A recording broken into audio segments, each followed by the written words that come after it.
The story began in the Worldberry Forest, which initially appeared peaceful and bathed in light. A wounded man emerged into view, visibly exhausted and struggling to breathe. His face bore signs of fatigue, and his injuries were evident, painting a grim picture of a situation. The man was surrounded by a group of hostile fighters, and several bodies lay scattered on the ground, marking the aftermath of a brutal battle. The leader of the opposing group sat leisurely, witnessing the enemy were dealt with. One of her attendees was waiting for someone to arrive, though they had yet to show, despite all efforts. He asked his leader, asking what they should do next. The leader's response was cold and firm, insisting that they be killed immediately. Without hesitation, a burly fighter charged forward, ready to carry out the command with a lethal strike. In a moment of terror, the wounded man braced himself, certain that the end was near.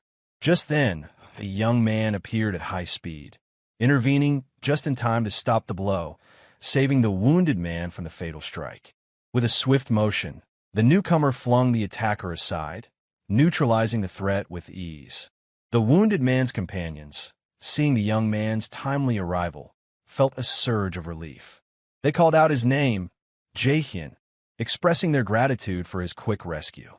The opposing fighters, now furious, began shouting, urging each other to attack Jaehyeon all at once, hoping to overwhelm him through sheer numbers. But Jaehyeon proved to be extraordinarily powerful, effortlessly repelling their attacks. His sword was wielded with unmatched speed and precision, and with each counterattack, another enemy fell to the ground. The tide of battle shifted dramatically in his favor. Standing tall and smiling confidently, Jaehyeon declared that no matter how many of them attacked together, it would change nothing. They were simply no match for him. It was then that his in-game identity was revealed. Jaehyeon's name was Hyrkan, and his title was the Hero Slayer. Jaehyeon's comrades, filled with regret, apologized for dragging him into such a dangerous situation. They confessed that they had never anticipated that the enemies would set a trap, but Jaehyeon waved off their apologies, assuring them that they were not to blame for what had happened. He reached out his hand to the injured man, helping him back on his feet. The man gazed at Jaehyeon, surprised by the kindness, while the others around him echoed their thanks, grateful for his actions. Jaehyeon reassured them that none of it was their fault.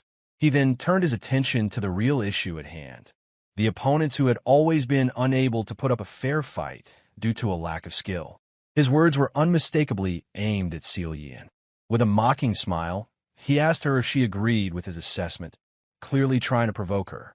Selian's response was sharp and dismissive. She mocked Jaehyeon and his companions, claiming that they are merely trashed banded together, built on hollow emotions. Continuing her derision, she sneered that no matter how many weaklings joined forces, it wouldn't matter in the end. Selian's true identity soon came to light. Her full name was Selian Chai, a member of the Thunder Hunters, and her title was the Thunder Queen. Jaehyeon continued to mock her, pointing out how she was always angry, attacking recklessly, and losing battle after battle to those she deemed beneath her. Seething with rage, Selian shot back, warning Jaehyeon not to push his luck, or he would regret it. But Jaehyeon merely smirked and raising his hand to turn his watch. Sarcastically, he questioned the notion of regret, making it clear that he feared nothing from her. In that moment, Jaehyeon activated his watch ability called the First Slot, causing a dramatic change in his appearance.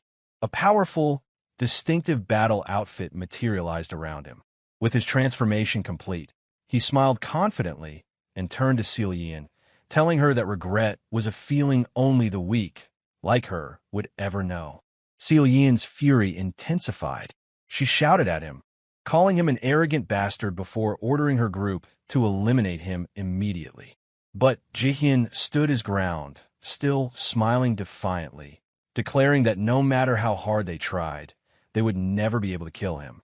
However, Jaehyeon's confidence faltered when an unexpected turn of events occurred. To his shock, he suddenly found himself stabbed from behind.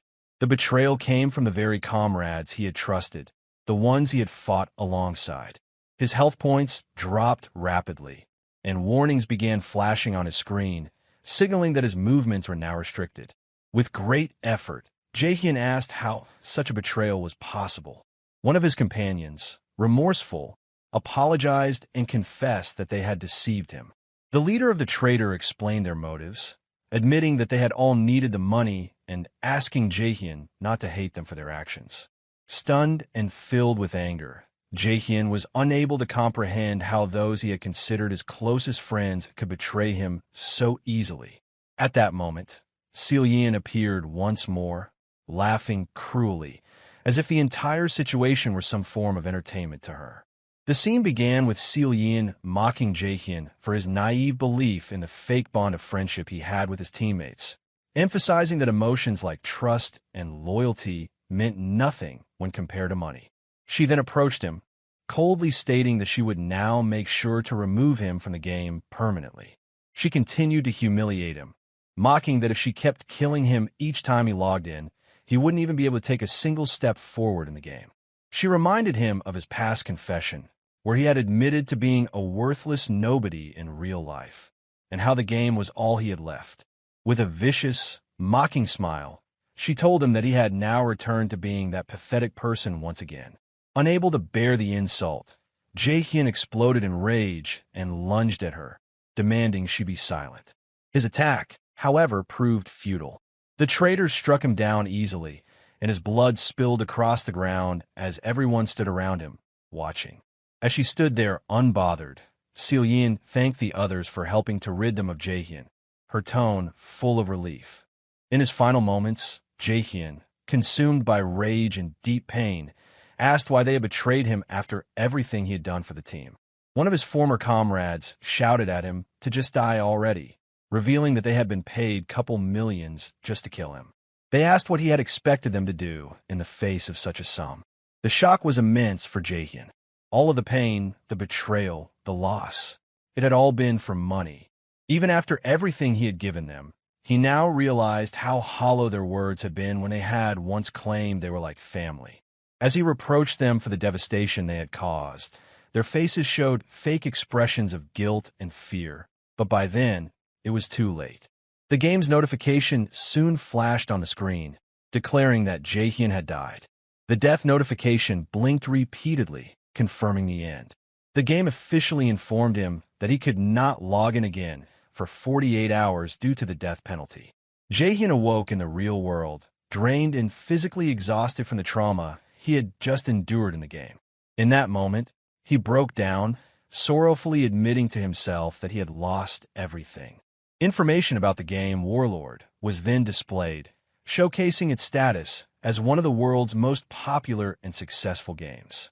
A live stream clip followed, showing players engaged in a fierce battle against a powerful red dragon, their actions eliciting excited reactions from viewers. The game, built on cutting-edge virtual reality technology, generated unbelievable amounts of money. It was the one thing Jaehyeon had ever excelled at in real life. Having always been labeled as worthless or trash by others, Jaehyeon had found a sense of purpose and recognition in the game. When he first demonstrated his exceptional skills, one impressed player had approached him, astonished by his abilities, and asked about his level. That player had smiled and offered to team up with him. In that moment, Jaehyeon had felt a rare sense of belonging. Jaehyeon began to reflect sorrowfully on what had happened to him.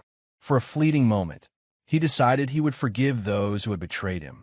But within moments, a wave of intense anger overtook him, and his resolve shifted. The decision was made. He would hunt down and kill each one of them in brutal revenge for their betrayal. Fuming over all the pain and sacrifices he had made for them, he placed a call to someone named Dong-Soo. As he ran down the street, lost in thought, he failed to notice the pedestrian light turning red. By the time he realized, it was too late. He was struck by a speeding truck with tremendous force. The scene was soon covered in blood from the impact, and people nearby screamed in panic, shouting that someone had just been run over. Jaehyeon lay on the ground, struggling between life and death, his phone announcing that the number he had dialed was unavailable. A cruel irony struck him. Of all things, he had been hit by a garbage truck. With great effort, he whispered to himself that he couldn't die now. A painful memory resurfaced in his mind. He recalled his former comrades shouting at him to die quickly, revealing that they had been paid to kill him, a sum of couple millions. He also remembered Selian's mocking expression as she defeated him in his final moments. With a renewed sense of resolve, he vowed that he would have his revenge, merciless and brutal. Suddenly, a flash of light appeared, and it seemed as though a mysterious connection was being established. A notification soon followed, indicating that his connection was being verified. Another message then appeared, welcoming him back into the game under the alias Hyrkan. Stunned by the sudden turn of events, Jaehyeon found himself facing a challenge. The game had placed him in a tutorial stage, survive an encounter with the legendary Minotaur, Lord of the Labyrinth. Jaehyeon was left in shock, questioning what was going on and how this could be happening to him. Frustrated, one of the new players shouted at Jaehyeon, urging him to pull himself together and help fight the terrifying giant monster attacking them. They quickly realized that defeating the creature alone would be impossible and proposed working together.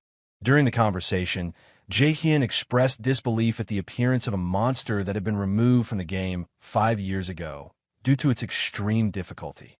His teammate, visibly confused, responded that the game Warlord had only been released 10 months ago. Jaehyeon stood there, repeating in astonishment that the game had been out for just 10 months.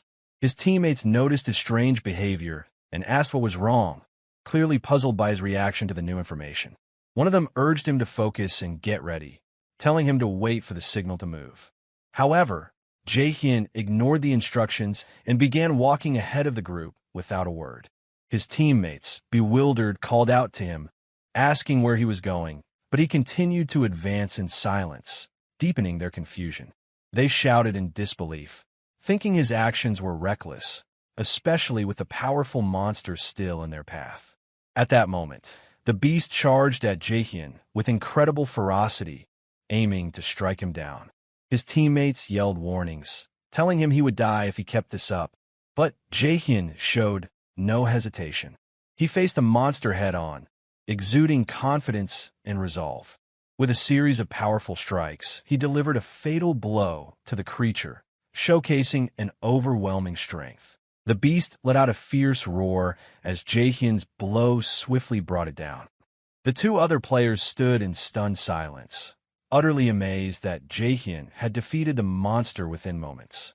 They both stared at him in astonishment, attempting to speak to him. One of the players stepped forward, a smile on his face, openly praising Jaehyeon's incredible talent and expressing his desire for him to join his team. He extended his hand toward Jaehyeon in a gesture eerily reminiscent of a past moment in Jaehyeon's memory when he had been betrayed. In that instant, Jaehyeon's expression changed, and anger flashed in his eyes. He coldly told the players that he had already made his decision moments ago. Confused, the two players asked what decision he was referring to. Without warning, Jaehyeon launched a powerful strike at them, his eyes blazing with fury as blood splattered around him. Jaehyeon muttered grimly to himself that if he ever trusted anyone again in this life, he would be no better than a dog. A notification then appeared on his screen, declaring the return of Hyrkan, the hero slayer, to the past. Right after, Jaehyeon awoke in a strange place.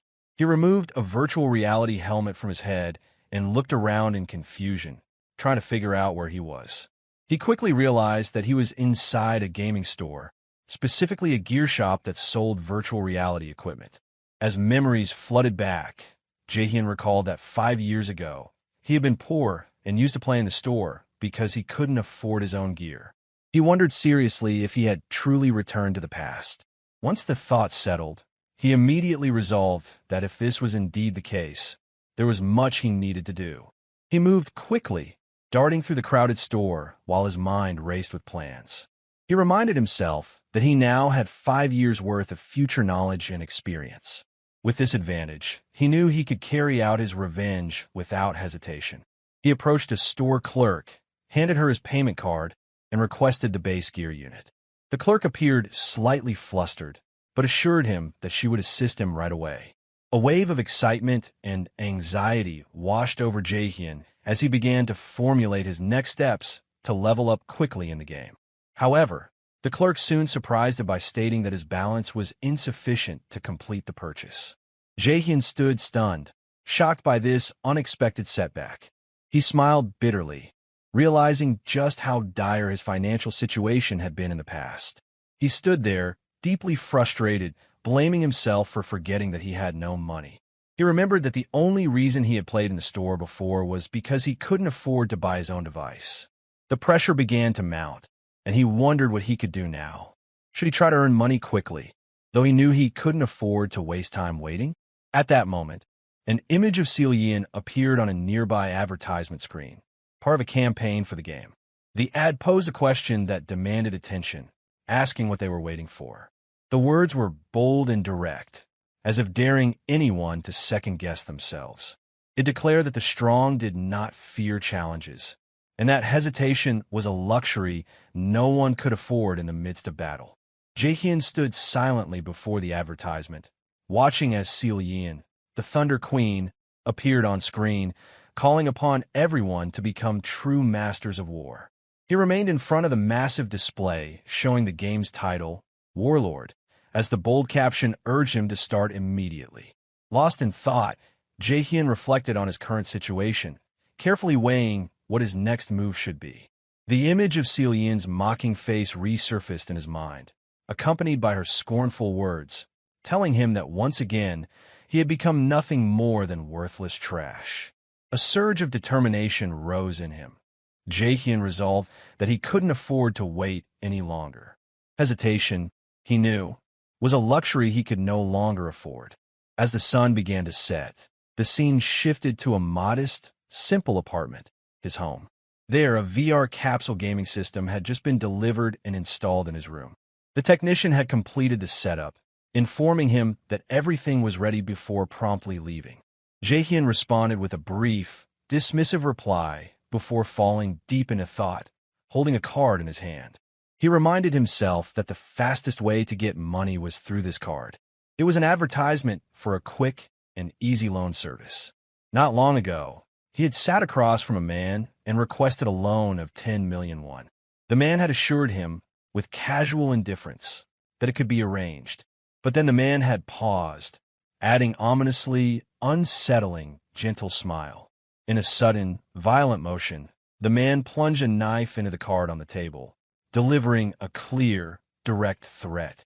He warned Jaehyeon that if he failed to repay the money, his life would become an unbearable hell. Though shaken and filled with anxiety, Jaehyeon said nothing. Despite the obvious risks, he made the decision to take the card, affirming to himself that he no longer cared about the consequences. He then began donning the VR headset, assuring himself that he was ready to risk everything. Even if it meant descending into hell, he would take whatever steps necessary to avenge those who had betrayed him. The faces of the traitors flashed through his mind, and his resolve to take revenge had never been stronger. Filled with fury and anticipation, he ordered the system to begin the connection immediately. The system quickly recognized him and confirmed his login into the game. Jaehyeon entered the game world as his character Hyrkan and received a formal welcome to the universe of Warlord. He stood silently, waiting for a particular character to appear and assist him, struggling to recall her name. At that moment, a girl with blonde hair, radiating golden energy, appeared before him. She introduced herself as Ariadne, explaining that she was there to guide him on his journey. Jaehyeon immediately recognized her identity. Ariadne extended her hand and began explaining the game's rules, inviting him to select one of the basic available classes. She went on to clarify that he would need to choose one starting class from a set of 3. She emphasized that the skills he chose to develop now would determine the specialized path he would follow later in the game. The first class she described was the Warrior, a fighter on the front lines, using direct combat weapons. Jaehyeon considered it, recognizing that his prior experience might help him level up quickly. However, he ultimately rejected it, understanding that progressing solo later would become too difficult. Ariadne then introduced the second class, the Priest, a support role focused on healing and assisting others. Without hesitation, Jaehyeon dismissed it. He told Ariadne bluntly that he had no intention of protecting or supporting others. Only one option remained for him. Ariadne smiled and wished him an enjoyable adventure as she began preparing to activate his selection. Golden strands of magical energy began flowing from her hands, surrounding him completely as she initiated the process to transport him to the next stage. The energy enveloped him entirely, and a look of surprise appeared on his face. A system message appeared before him, informing him that he had selected his base class and would now be transported to the tower corresponding to his choice. Jaehyeon arrived at the tower and was greeted by a commanding voice, welcoming him as a young seeker of knowledge. The voice belonged to someone named Golko, the guide responsible for training players who chose the mage class. Golko asked Jaehyeon what type of magic he wanted to study. Without hesitation, Jaehyeon replied that he wanted to learn dark magic. Golko was stunned by the response, pausing for a moment as he struggled to process it. He tried to convince himself that he had misheard due to his age and asked if Jaehyeon had meant earth magic instead. But Jaehyeon firmly repeated his desire to study dark magic. Golko's expression shifted, concern overtaking him. He warned Jaehyeon that dark magic was extremely dangerous and could potentially destroy the user's soul. But Jaehyeon replied with clear resolve, stating that he understood the risks and had deliberately chosen this path. Golko began trembling, visibly shaken by Jaehyeon's bold decision. Suddenly, Golko transformed into a terrifying shadowy figure before Jaehyeon, assuring him that everything would proceed smoothly. His appearance changed entirely, now resembling a skeletal being. He spoke to Jaehyeon with a serious tone, remarking that it had been a long time since anyone had chosen such a path. He told Jaehyeon that if he was truly ready, he should place his hand on the skill book that had appeared before him, warning him to choose wisely and with caution. Without hesitation, Jaehyeon placed his hand on the skill book immediately. Despite Golko's warning that this path was too dangerous for the reckless, Jaehyeon smiled with great confidence and declared that he was not the kind of person who could be called reckless. Golko burst into loud laughter, impressed by Jaehyeon's confidence and daring choice. He admitted that Jaehyeon was truly fascinating and that he hadn't encountered someone like him in a very long time. Jaehyeon then recalled a famous video from his past life featuring a player who used necromancy, the art of summoning the dead. In that video, the lone player had managed to defeat a powerful boss without any help. At that moment, Jaehyeon realized how desperately he needed a power similar to that one. A system message appeared, confirming that he had officially become a necromancer, granting him the title of novice in necromancy and a skill called Skeleton Shard. With a confident smile, Jaehyeon repeated the name of his new skill, Skeleton Shard. He activated the skill, and a glowing shard of skeleton began to materialize from magical energy before him. A message appeared explaining that a skeletal warrior consumed magical energy in order to fully manifest. Jaehyeon stood silently, watching the skeleton form in front of him, and declared to himself with determination that in this life, he would become a necromancer. The skeleton fully took shape, signaling the completion of Jaehyeon's transformation into a true necromancer. With a confident smile, Jaehyeon declared that it was time to level up. He then asked himself where the training dungeon was located. Turning to glance at the skeleton he had summoned, he was met with a bizarre scene. The skeleton's skull broke down from its spine and fell down like a glob of ball. Jaehyeon stood in stunned silence for a moment, unable to fully process what he was seeing. Without wasting more time, he stepped into a glowing portal that had appeared before him, emerging into the beginner training dungeon. Concerned, Jaehyeon began questioning the skeleton's odd behavior. It certainly wasn't acting the way he remembered from his past life. He opened the skill window to review the details of the Skeleton Shard skill. As he read through the description, he assumed the strange behavior was due to his low mastery level of the skill. This realization made him determined to increase his level quickly. Deep in thought, a loud growl suddenly echoed around him. A group of creatures, coal wolves, appeared, and their arrival seemed perfectly timed for a practical test. Though not particularly strong, they were fast enough to pose a decent challenge for the summoned skeleton. Jaehyeon immediately cast Skeleton Shard with force toward the incoming enemies. Magical energy began to form rapidly, preparing to summon the skeleton once again. The skeleton materialized fully and was ready for battle, automatically assuming a combat stance. Upon sensing the presence of foes, the wolves cautiously began approaching, gearing up to strike. With a confident smirk, Jaehyeon commanded the skeleton to kill them. The skeleton charged forward, attacking the wolves with surprising strength. To Jaehyeon's astonishment, the skeleton looked far better than expected. He realized that at this rate, he might reach the top level in a short time.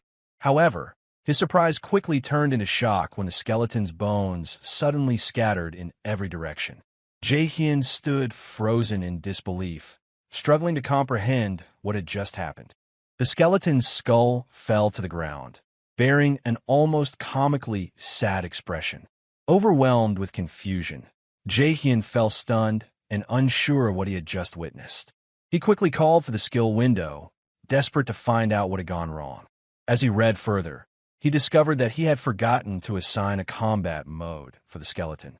The skill included an AI system that learned from battle experience and offered 3 modes: defense, offense, and a special mode. Resting his hand on his head with a sigh, Jaehyeon realized the root of the problem and calmly admitted that he hadn't set a mode yet. He decided to activate the defensive mode first. As soon as it was activated, a bright gleam appeared in the skeleton's eyes. However, what followed only deepened his disappointment. The wolves began dragging the skeleton around and tearing it apart with ease, as if it wasn't resisting at all. Once again, Jaehyeon stood dumbfounded, unable to believe that what he was witnessing was supposed to be defensive mode. In a shaky voice and with growing desperation, Jaehyeon decided to activate the 3rd mode, the special mode, hoping it might finally work. It turned out that the skeleton had started dancing. Jaehyeon realized the situation had become disastrous after witnessing the skeleton's performance. Tears welled up his eyes as he blamed himself for how things had turned out. Jaehyeon collapsed onto the ground, overwhelmed by despair. He muttered to himself that he was on the verge of losing his mind. He attempted to delete the character he had chosen, but was met with a system message informing him that accounts less than 3 months old could not delete characters. Sitting helplessly, he lamented that he couldn't even change his selected class. The looming reality of his loan payments beginning the next month crossed his mind, and in frustration, he sarcastically thought that perhaps he should get run over again. The thought made him wonder why his luck was so terrible, especially since things had just started to improve slightly. His gaze then fell on the useless skeleton that had been of no help at all, further deepening his frustration and anger. He began scolding the skeleton, telling it that it was driving him insane and ordering it to stay still. Then he suddenly recalled a skilled necromancer from his previous life and wondered how that person had managed with skeletons like this one. An idea struck him. He reopened the skill description window and found something important he had missed before. The summoned creature was equipped with a deep learning system that allowed it to gain experience through combat. That was when Jaehyeon realized that the skeleton had been observing him during his battles with the coal wolves and learning from his actions. Standing next to the skeleton, he decided to make full use of this new information. With a confident smile, he spoke to the skeleton, trying to get its attention.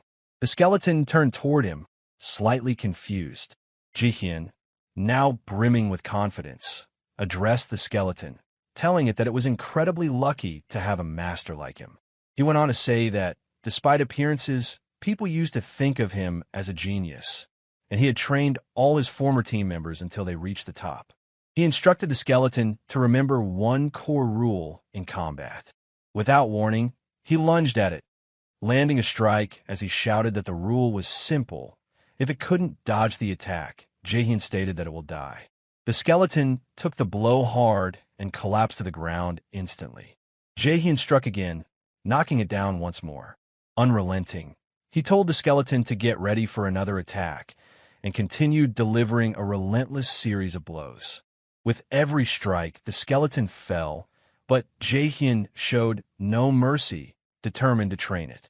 He then began giving the skeleton important combat advice, telling it not to stand there foolishly after being hit, but to think about how to counterattack after dodging. He asked if the skeleton understood, and it stood in a ready stance, signaling its understanding. Time passed, and the coal wolves respawned, launching another attack on the skeleton. This time, the skeleton quickly applied what it had learned, skillfully dodging the wolves' attacks. Seizing an opportunity, it delivered a powerful blow to one of the wolves. The skeleton continued fighting with impressive skill, while Jaehyeon watched in astonishment. Suddenly, the skeleton stopped and looked at Jaehyeon with deep admiration. He gently scolded it, reminding it that he had warned against losing focus during battle, but smiled slightly and told it that its last move hadn't been bad at all. As Jaehyeon continued training, the skeleton's shard skill began to improve rapidly. He felt a sense of joy and satisfaction when a message appeared before him, informing him that his player level had increased. He then moved on to Vigus Castle, a bustling beginner's village filled with new players. Walking through the village among the crowd, Jaehyeon reflected on the progress the skeleton had made. With just a few more days of training, it would be able to clear the training dungeon with ease. He also realized that the real challenge was about to begin and that his first goal would be reaching level 10. Suddenly, a voice called out to him. He turned toward the sound and saw a large man standing in front of him, surrounded by his followers. The man aggressively scolded Jaehyeon for bumping into his shoulder without apologizing.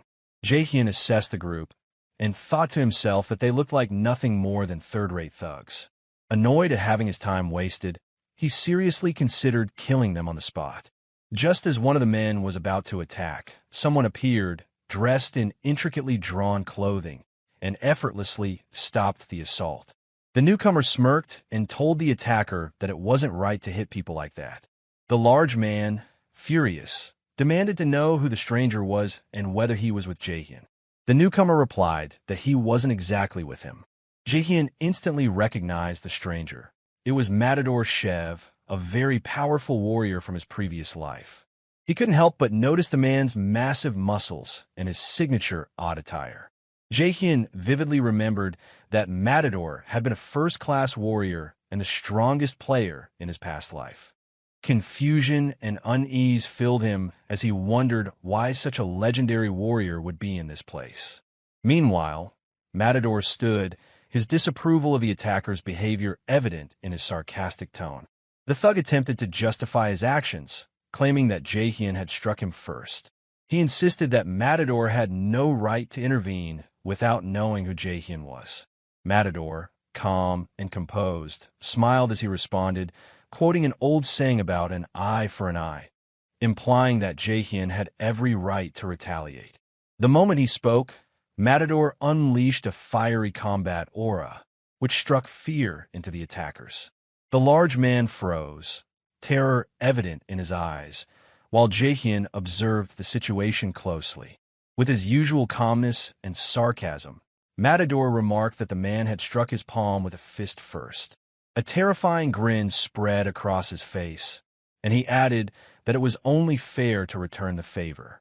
Just then, one of the thug's companions screamed, warning him that the man before them was Matador Chev, a figure feared for his overwhelming strength.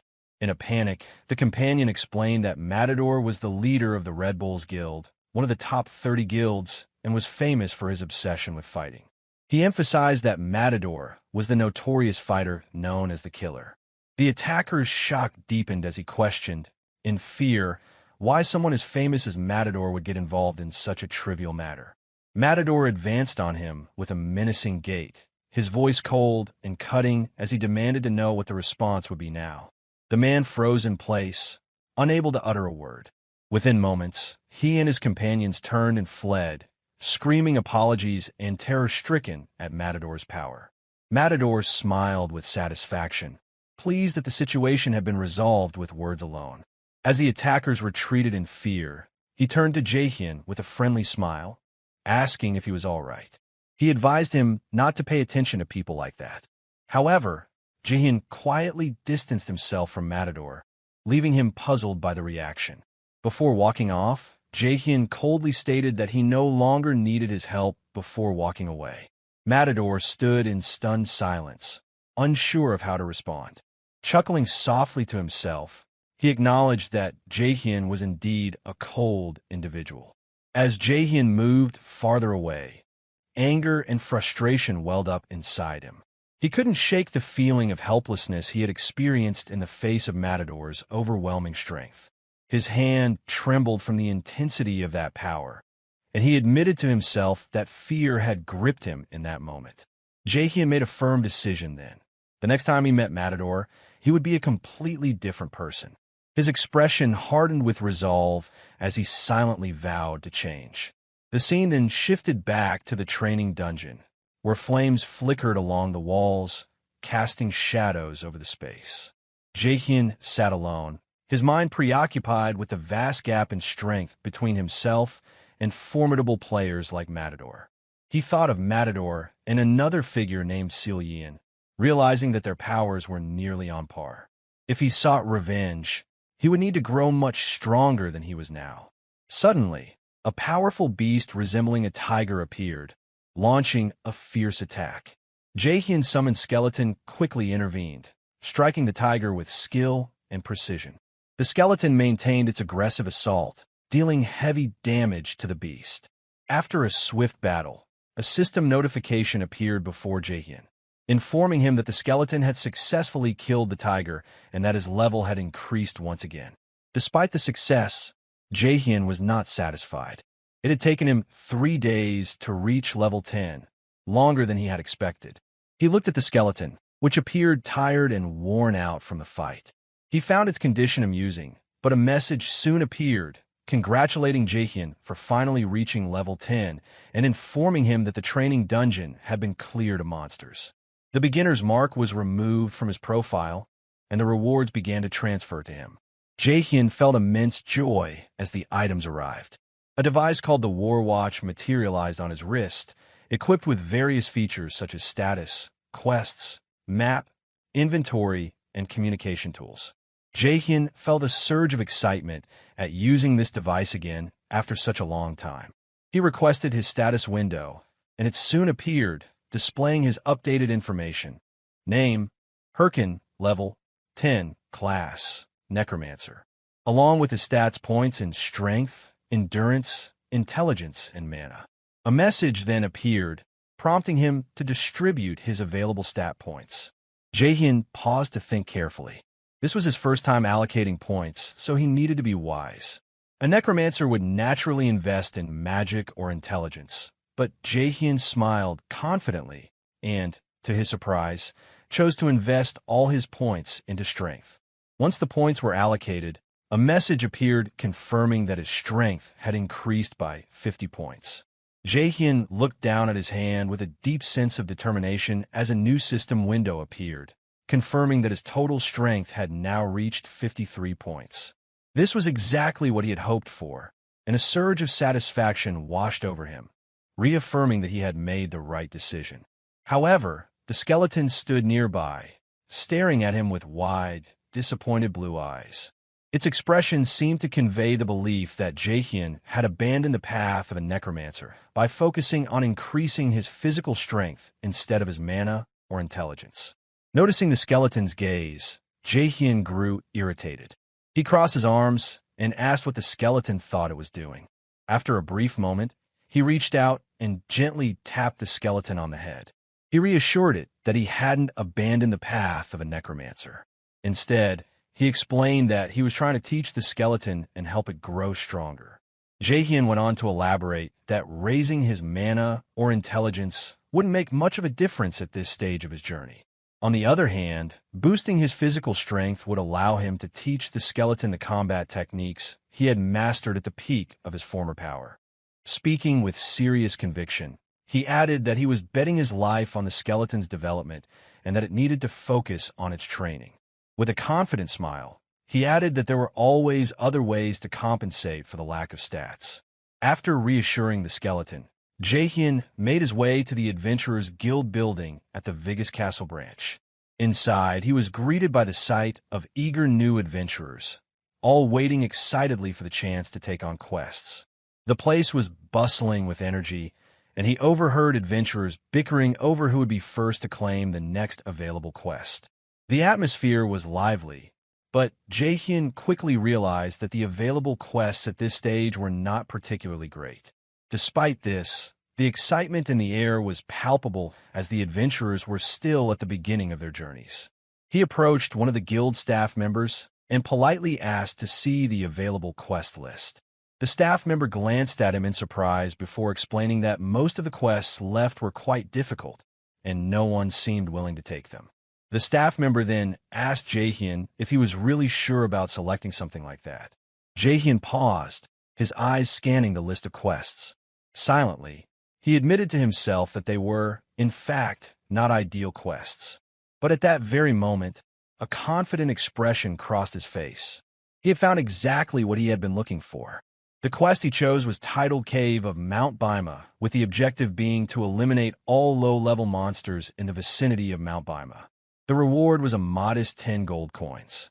The guild staff member, sensing Jaehyeon's unwavering resolve, asked again with concern if he was truly certain about accepting such a low-level quest with such a small reward. Jaehyeon nodded, his resolve unshaken. With a smile, he thought to himself that completing this task before reaching level 15 would grant him the rare title Prospect. He recalled that acquiring such titles could significantly boost a character's stats, and the Prospect title would specifically increase them by a percentage, making it an incredibly valuable asset. Jaehyeon was confident that obtaining this title would mark the beginning of his journey to becoming an overpowered character.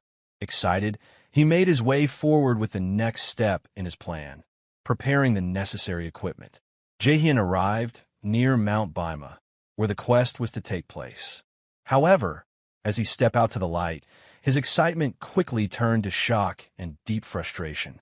The gear he had obtained was ridiculous and completely unsuitable for the task at hand. He was wearing brightly colored, comically strange clothes that seemed entirely out of place for someone setting out to hunt monsters. He felt an overwhelming sense of embarrassment at his bizarre appearance, which was entirely inappropriate for the mission he had ahead. Anger and frustration bubbled up inside him as he stared at his reflection. Internally, he screamed in irritation. He had not had enough money to buy decent equipment, having spent most of his funds on the skeleton's gear. Now he was stuck with these low-quality items, which only added to his growing frustration. Determined to change that, Jaehyeon made up his mind to complete the quest as quickly as possible, earn enough money, and then buy proper clothes. As he moved through the forest, reaffirming his resolve to complete his mission swiftly, a blood-soaked hand suddenly reached out from the bushes. The hand seemed to plead for help before its owner collapsed unconscious. The scene slowly revealed a wounded young man crawling weakly through the grass, his voice barely audible as he called for help, blood staining his face. His voice slowly faded into the forest, while his trembling hand remained pressed to the ground, a clear sign of despair. Nearby, a group of boys with sinister expressions stood, whispering and laughing in cruel amusement as they watched their victims suffering. Elsewhere in the forest, a young player shouted in delight, announcing that he had finally reached his destination. The young man, named Miji, stood proudly in his gleaming armor, boasting that his adventure was about to begin at Mount Bima. He proudly proclaimed that he had reached level 11 and might soon rank among the top players in the game. But his bragging was abruptly interrupted by a nearby cry for help. Miji rushed toward the sound of distress and quickly spotted a man carrying his bloodied friend, begging for assistance. The man claimed that the creature which attacked them was unlike anything they had ever encountered. When Miji asked for details, they explained that they had barely escaped with their lives and that they no longer had any healing potions left after the sudden ambush. The wounded men added that they had only fled by sheer luck, but without healing potions, his friend wouldn't survive for long. Miji reassured them that he had a few potions on him and began to dig through his inventory to offer one. The gay-haired man, teary-eyed, thanked him with an overwhelming sense of relief, promising that they would repay the favor one day. However, just as Multi turned around to offer the potion, the two men suddenly struck him from behind with a surprise attack. Their cruel smiles stretched across their faces as blood splattered across the ground. In a single decisive blow, Multi collapsed to the ground, gasping for air, his blood staining the earth beneath him. The attacker mocked his gullibility, laughing that it had made him an easy target. One of them sneered, saying they would make full use of his belongings, disregarding his faint groans of protest. Multi weakly protested, calling them out for deceiving him, but they only scoffed, calling him a coward and blaming him for being naive.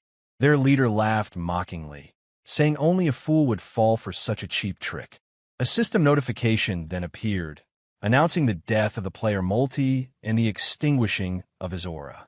Another message followed, showing the player's watch dropping to the ground as loot for the thieves.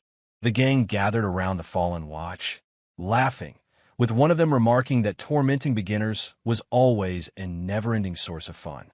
Their leader smiled viciously, urging the group to go find the next victim, proudly displaying the emblem of the deadly Ralph family, a villain PK guild. Elsewhere in the forest, Jaehyeon skeletons stood poised and ready, facing two massive tree beasts growling menacingly from the shadows. The wooden wolves lunged at him with glowing eyes, their red fangs burning like embers. Jaehyeon raised a finger and declared the activation of attack mode, and the skeleton's eyes lit up with a piercing blue glow. The skeleton lunged forward, its glowing sword cutting through the air with a cold gleam. Its initial strike tore through one of the wolves, while the claws of the other shattered harmlessly against the blade. A stream of system notifications flashed across the screen, confirming that the skeleton had slain the ancient tree wolves and earned hundreds of experience points. Jaehyeon smiled faintly to himself, acknowledging that equipping his skeleton first had been the right decision from the start. He glanced down at his odd clothing, reminding himself that appearance didn't matter as long as it served its purpose. Meanwhile, the skeleton stood with its hands on its mouth in a comical gesture of embarrassment, as if it felt sorry for its master. Jaehyeon told the skeleton to stop acting so strangely and to prepare for the next task, explaining that they needed to level up quickly to complete their mission in the area. The skeleton picked up its weapon, ready to move forward. But just as they prepared to continue, an arrow shot through the air at high speed from a distance, striking the skeleton in the head and causing it to freeze in place, stunned. Jaehyeon was caught off guard by the sudden attack, looking around cautiously to identify the source. Two men soon approached, one of them quickly apologizing for the accidental shot, claiming he had mistaken them for monsters from a distance due to their appearance.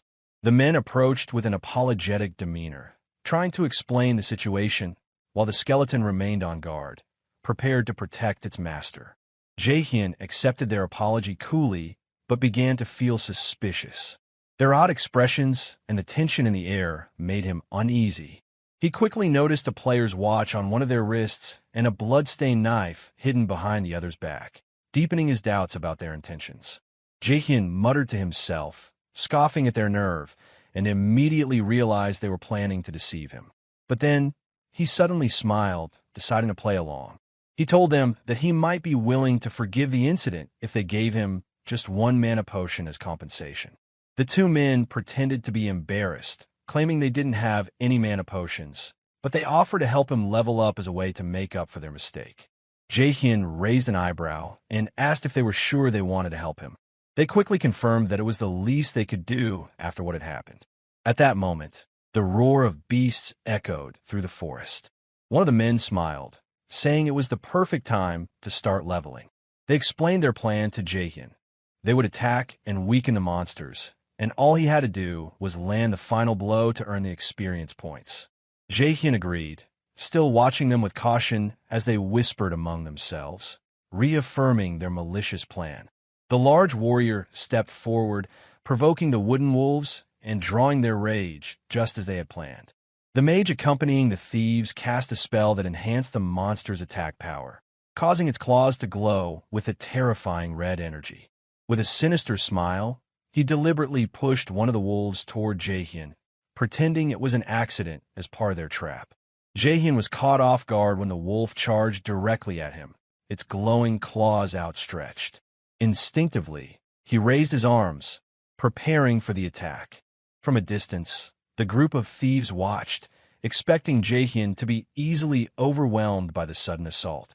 But much to their surprise, Jaehyeon swiftly defeated the wolf with the assistance of his skeleton.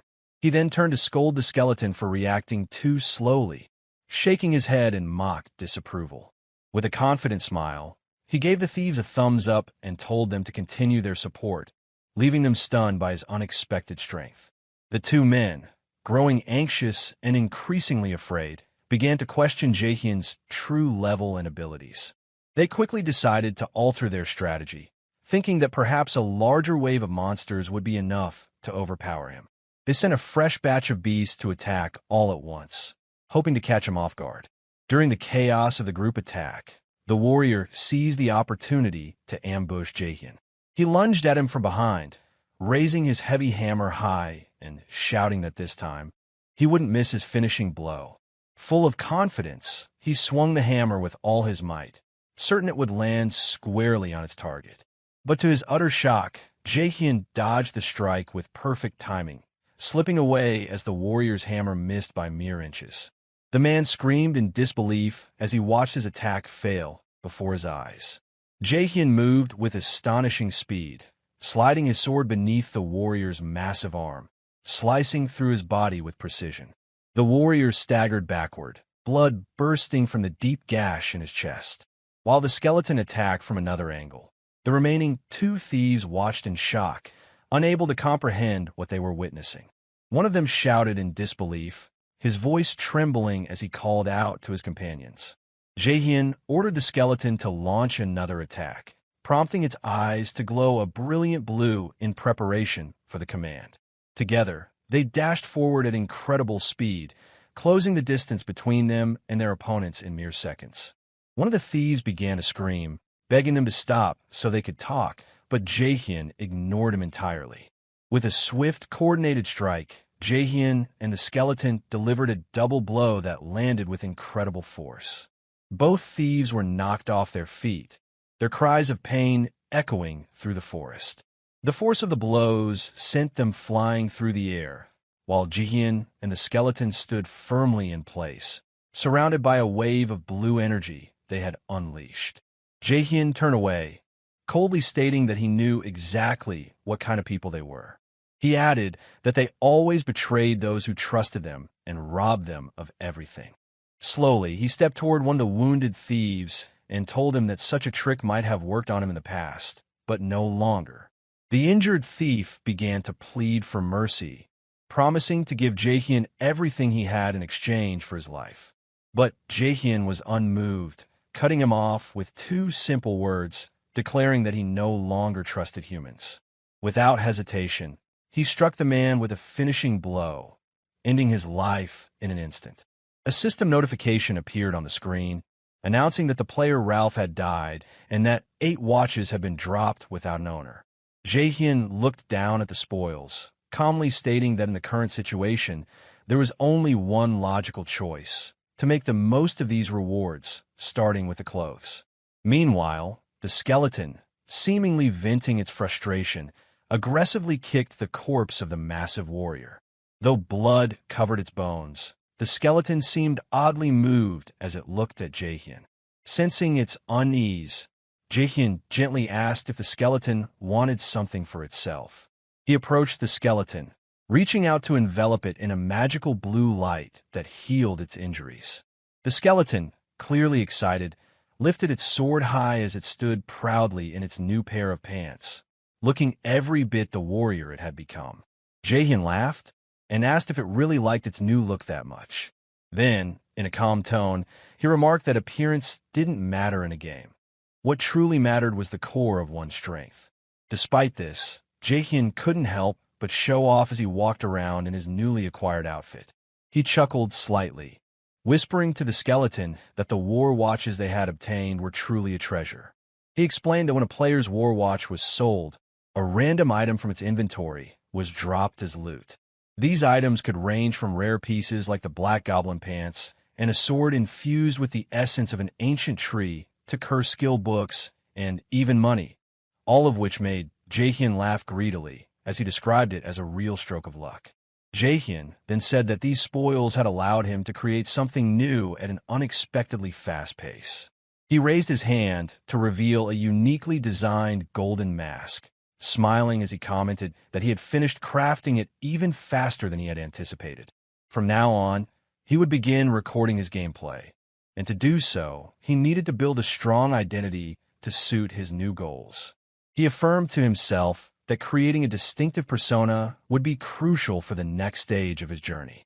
At that moment, Jaehyeon's expression shifted as he recalled a conversation about something similar. He sat proudly before a guild member, his enthusiasm unmistakable as he presented a bold idea. He suggested that if all the guild members wore the Jaehyeon mask, it would spread like wildfire. After a moment of contemplation, the man agreed with the idea, prompting Jaehyeon to smile widely. With excitement, he announced that the new guild would be named Jaehyeon Mask. He then looked down at the mask in his hands and paused, reflecting on how he had once considered creating a completely different identity. But in the end, he decided to stick with his original path. Lifting the mask into the air, he infused it with a glowing blue magical energy, declaring that he would no longer allow anyone to steal his achievements or belongings. Anger flashed across his face as he whispered with determination that he would use this mask to prove the legitimacy of his decisions and his worth. After putting the mask on, Jaehyeon turned to the skeleton and said it was time to go. His expression was now serious, his energy fueled by anticipation for the challenges ahead. The scene shifted to a cracked mountainous region resembling ancient ruins, with a gate at its center. Jaehyeon and the skeleton stepped through the gate, triggering a system message confirming they had entered the Baima Mountain Cave dungeon. Inside, Jaehyeon moved leisurely along the stone walls, commenting that he expected to encounter blue wolves in this dungeon. He added that the dungeon would not be easy, but now that his gear had improved, he felt confident that he could complete it in just 10 minutes. With excitement, Jaehyeon ran through the dungeon's narrow passageways, the skeleton following closely behind, fully prepared for whatever might come. However, several hours later, Jaehyeon puzzled as to why no monsters had appeared yet. Suddenly, he shouted in confusion, asking if there were no monsters in the dungeon at all.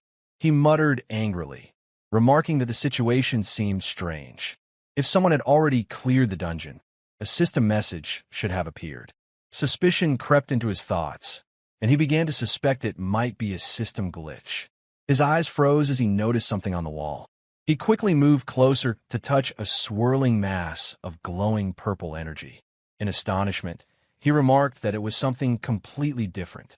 The vortex began to rapidly expand, drawing in the surrounding air as though opening a new gate. A message appeared, informing him that he had discovered an instant dungeon called the Stage and asking whether he wanted to enter. Jaehyeon knew that instant dungeons appeared randomly inside regular ones, and that progress in the original dungeon would pause until the instant dungeon was completed. These instant dungeons were notoriously more difficult, offering better rewards, but at a greater risk. The catch was that the player had no choice but to either clear the dungeon or die trying. There was no third option. Jaehyeon considered backing out. He thought it would be smarter to avoid the risk, especially since dying would lock him out of the game for 2 days. He could use that time to complete other missions instead. But in the next moment, his expression shifted. He stood tall, firmly stating to himself that all he needed was to complete it. Without hesitation, he walked into the portal, ready to face whatever challenges lay beyond. As soon as he entered, a blinding light engulfed him, forcing him to raise his hand to shield his eyes. When the light faded, Jaehyeon found himself standing in a vast arena, reminiscent of a Roman Colosseum, with himself and the skeleton at the center. Looking around, Jaehyeon wondered aloud if this was some kind of arena duel. Despite the nerves tightening in his chest, he asked what kind of opponent they might be facing. Suddenly, the ground began to shake, and Jaehyeon glanced around in confusion, asking what was happening. Then, without warning, a massive werewolf-like creature appeared, standing tall before them. It glared menacingly, ready to strike. The giant werewolf roared, its terrifying sound echoing through the arena. A label appeared above it, identifying it as a corrupted werewolf, with no level displayed. Jaehyeon took a step back in disbelief, repeating the word corrupted under his breath. He wondered why such a powerful monster would appear in a place like this. Before he could think further, the beast charged at them with immense fury, launching its first attack. The shockwave of the strike rippled through the arena, and Jaehyeon was struck directly by the blow. It sent him flying backward, crashing painfully into the wall. Meanwhile, the arena was clouded in dust and smoke, and the skeleton stood amidst it, startled by what had just happened to Jaehyeon. The skeleton planted its feet firmly into the ground and raised its sword, the low sound it made signaling its readiness to defend to the end. Despite the danger, Jaehyeon stood up again, smirking sarcastically.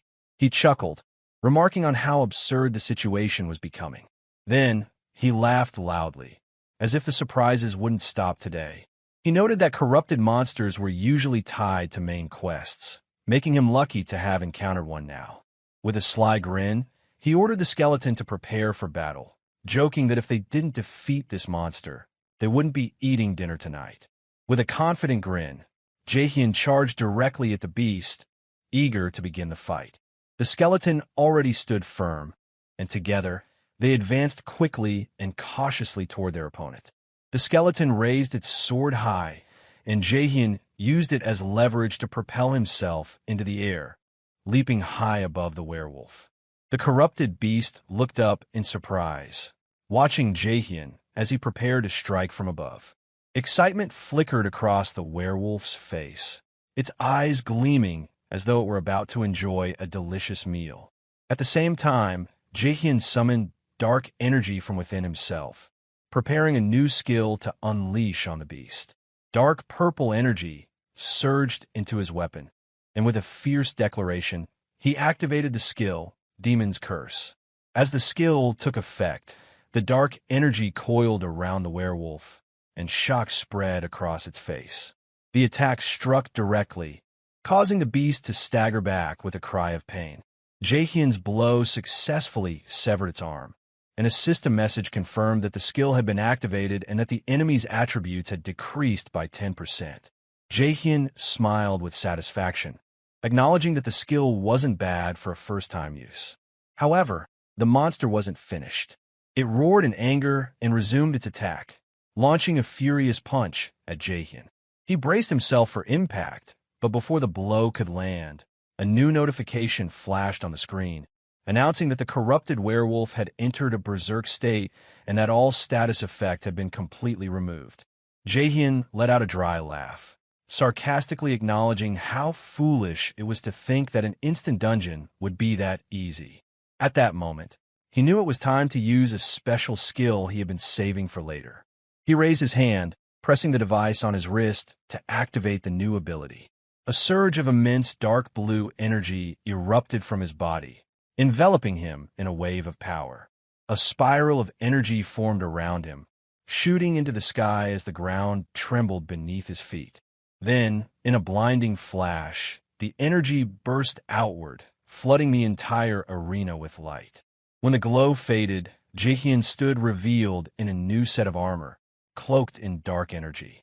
He declared with confidence that he was ready to continue the fight. This was the effect of his special skill, Slot On, one of the unique features in the game Warlord. The skill temporarily granted the user enhanced power drawn directly from the game's world.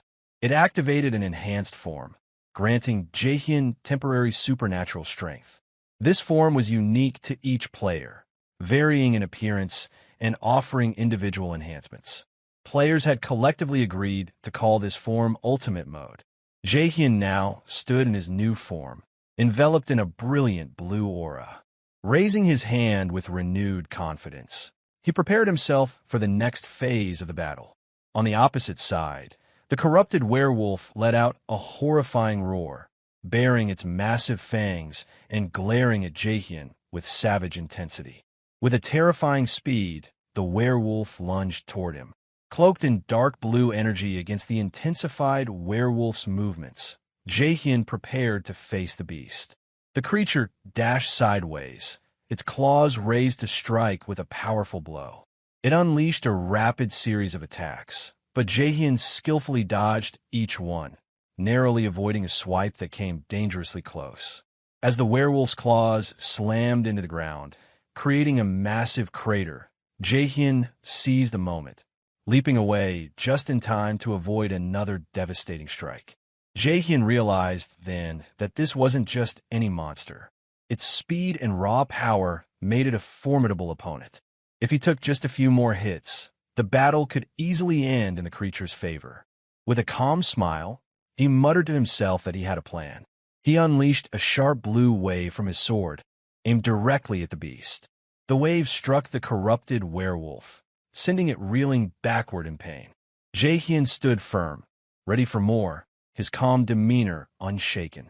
This, he thought, was exactly what made the game so enjoyable, facing challenges like this. But in the next moment, his expression changed. He looked up in shock as the beast leapt high into the air, coming down with enormous force.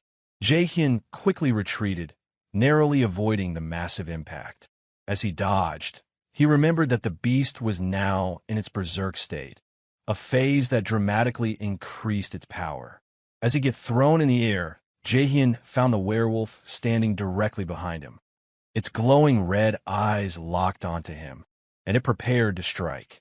Just as he fell toward the wolf, Jaehyeon taunted the creature, asking if it had forgotten something. At that moment, the skeleton appeared between Jaehyeon and the beast, raising its sword with determination. It delivered a powerful strike that severed the werewolf's arm, creating an opening for Jaehyeon to regain his footing.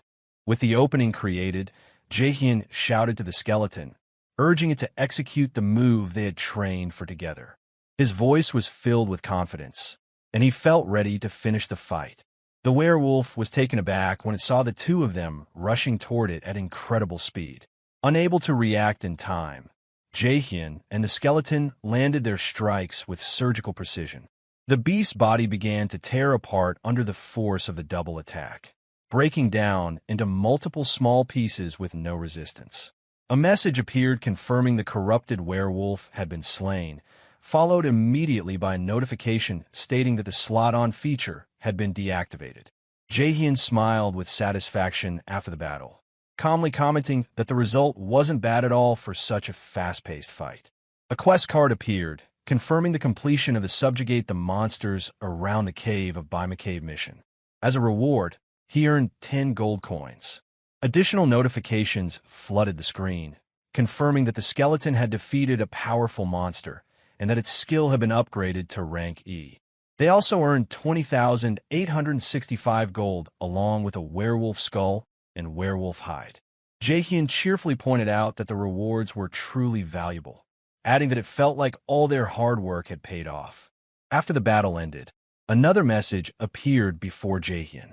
It informed him that he had obtained the rare, corrupted tracker necklace. This item belonged to the unique Chronicle type item class and increased all stats related to classification by 18 points. Jaehyeon was surprised by the item's high rank, considering its non-tradable status. He wondered how something could be non-tradable and still superior to standard unique items. Realizing just how rare it was, he noticed the name Corrupted Tracker on the item, making him pause for a moment. He started wondering if it was connected to what he suspected about the main quest. Immediately afterward, 3 glowing windows appeared, announcing the registration of 3 new titles on his account. The first, Promising Rookie, granted a 3% increase to both intelligence and magic, exactly what he had been aiming for. The second, Challenger of Heroes, boosted his endurance by 3 points, a fitting reward after completing the instant dungeon solo. But what truly took him by surprise was the third title, Corrupted Tracker. He hadn't expected that at all, and it left him genuinely astonished. He confirmed to himself that this title was tied to the first chapter of the main quest line called Corruption Counter, which increased the significance of everything he had just obtained. This main quest line formed the backbone of the Warlord game world, intricately woven into a vast narrative involving central characters and major bosses. Due to the exceptional rewards it offered, every player aspired to take part in it, making it the most sought-after content in the entire game. Jaehyeon recalled his past life, where he had barely reached Chapter 4 of the quest line. Now, however, he had managed to unlock its beginning at a much earlier stage, and the significance of this moment hit him like a wave. He realized that what was happening couldn't simply be luck. A smile crept across his face as he raised his voice, declaring that he had truly found a real treasure.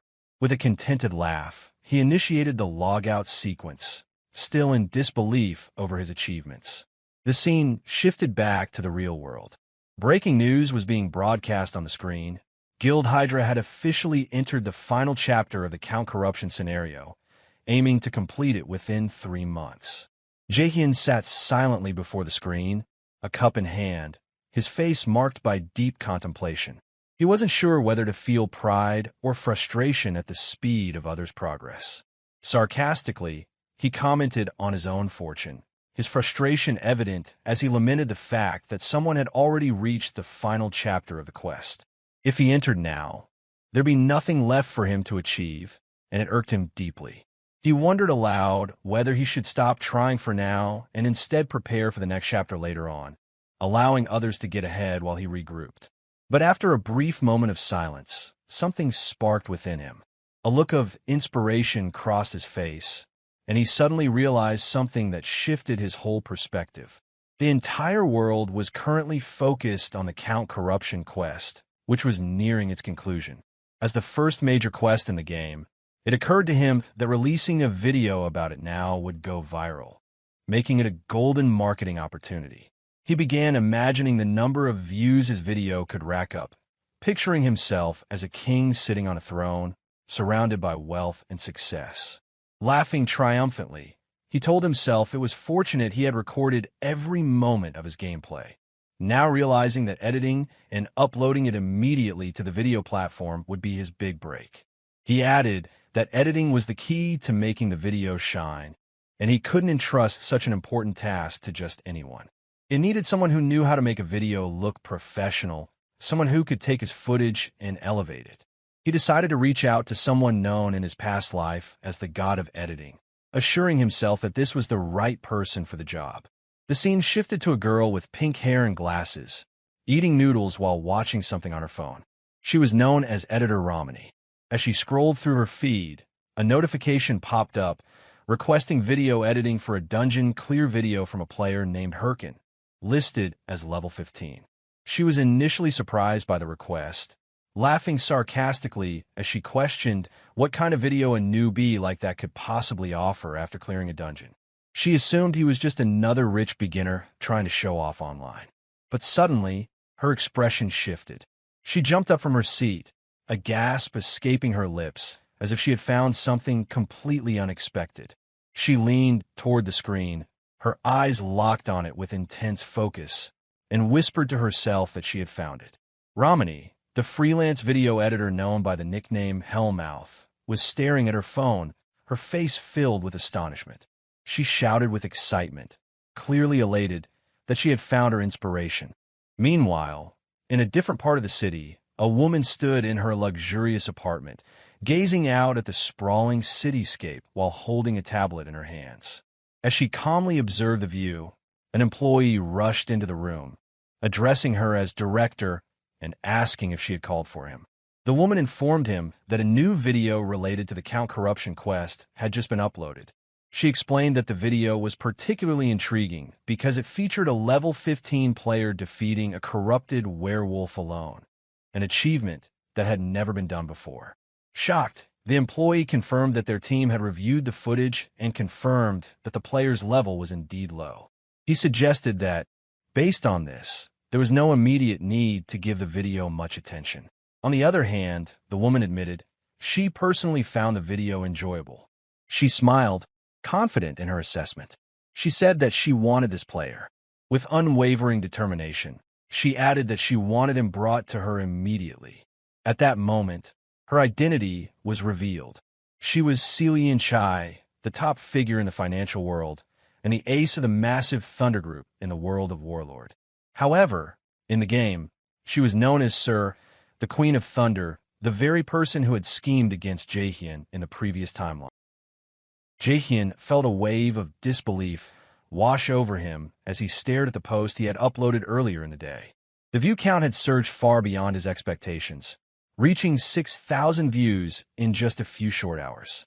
The number left him almost speechless, especially when he remembered how long it had taken him in his previous life to reach a similar milestone. Back then, it had taken months of hard work, consistent uploads, and countless hours to see such numbers. Now, the same achievement had arrived almost effortlessly, and it was all happening so quickly that he could hardly believe it. As Jaehyeon continued to study the post, something else caught his attention. A message had been left by Ramani, the first person to ever reach out to him. Jaehyeon immediately recognized the name, and it surprised him even more. Known for being a reserved and enigmatic figure, Ramani rarely initiated contact with anyone. In fact, in his past life, Ramani had been the type of person who kept to herself, maintaining a mysterious and distant image. For someone like Ramani to reach out first was out of character, and that alone made Jaehyeon feel unsettled. What intrigued him even more was the content of the message. Ramani hadn't simply left a generic comment. She had expressed genuine curiosity about when Jaehyeon would be posting his next video. That was when Jaehyeon realized he didn't have a plan for another video. He hadn't anticipated such attention so soon, and he certainly hadn't thought ahead about future content. His mind raced, and he understood that finding another rare monster like the corrupted werewolf, an enemy that had made his first video so captivating, wouldn't be easy. But as the minutes passed, Jaehyeon began to formulate an idea. Determined to come up with something else worth recording, he set his mind on preparing for the future. Meanwhile, somewhere else, a ranker named Chev was completely absorbed in Jaehyeon's video. He had already replayed it multiple times, each time drawn in by the smoothness and precision of Jaehyeon's movements. There was something mesmerizing about the way Jaehyeon fought, how every action was deliberate and flawless. Chev found it hard to look away, and no matter how many times he watched, he never grew tired of it. As he continued to watch, Chev's gaze shifted to Jaehyeon's face. There was something vaguely familiar about it. He couldn't place where he had seen it before, but the image of Jaehyeon's face kept nagging at him, as though it should trigger some memory.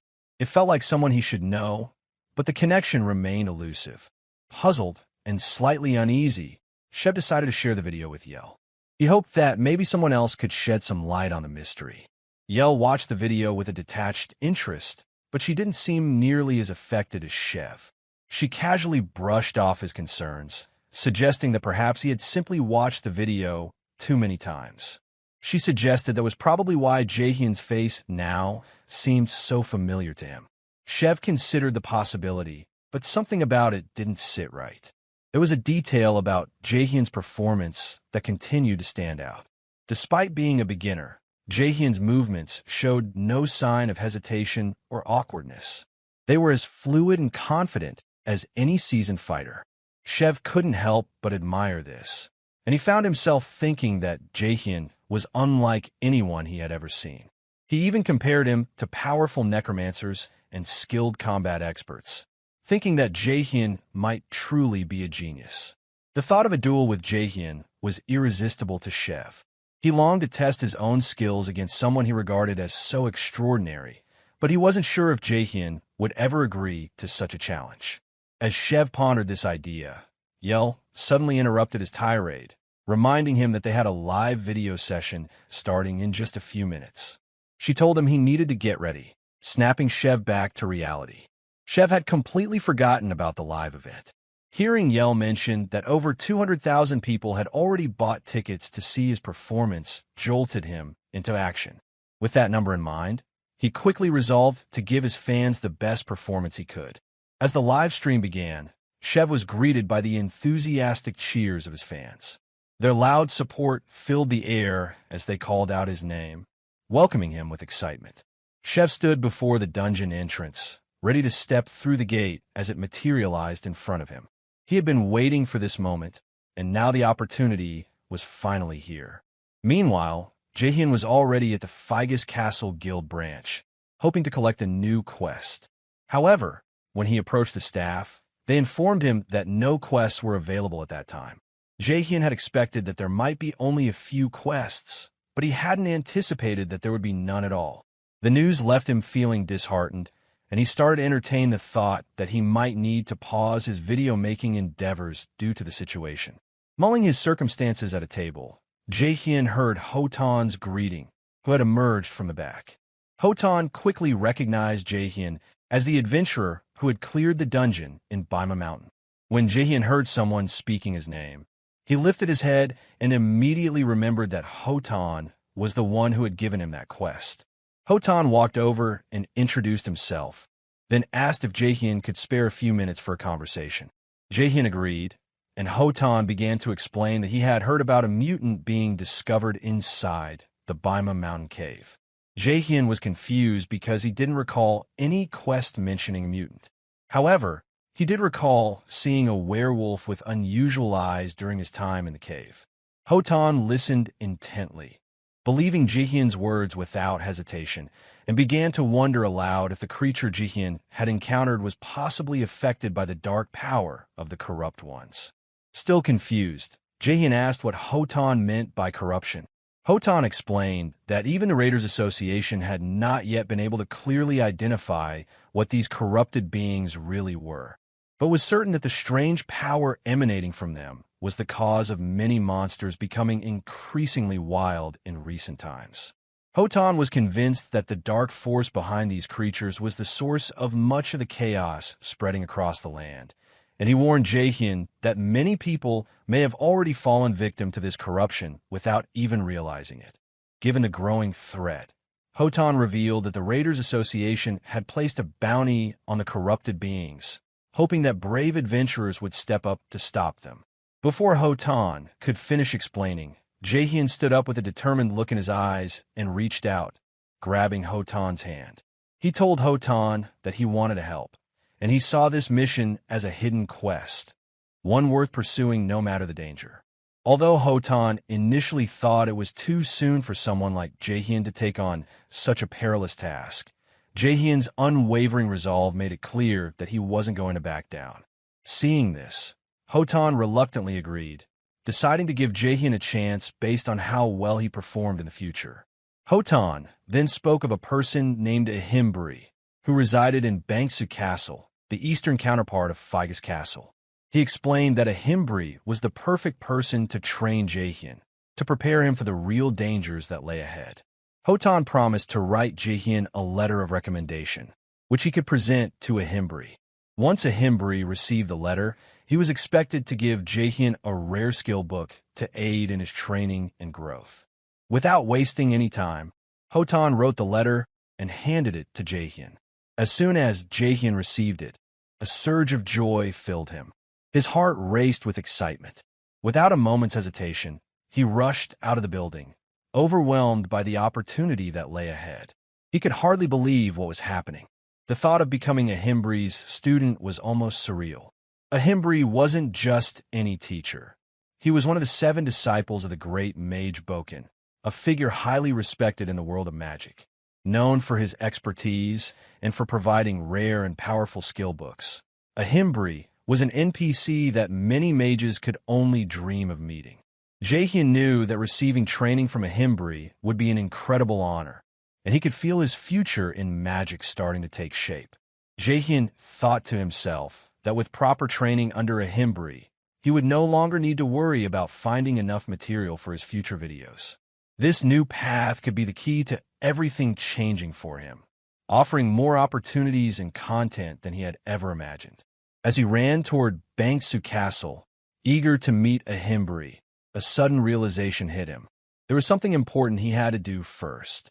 He quickly stopped in his tracks and changed his course, heading to a quiet spot where he could focus.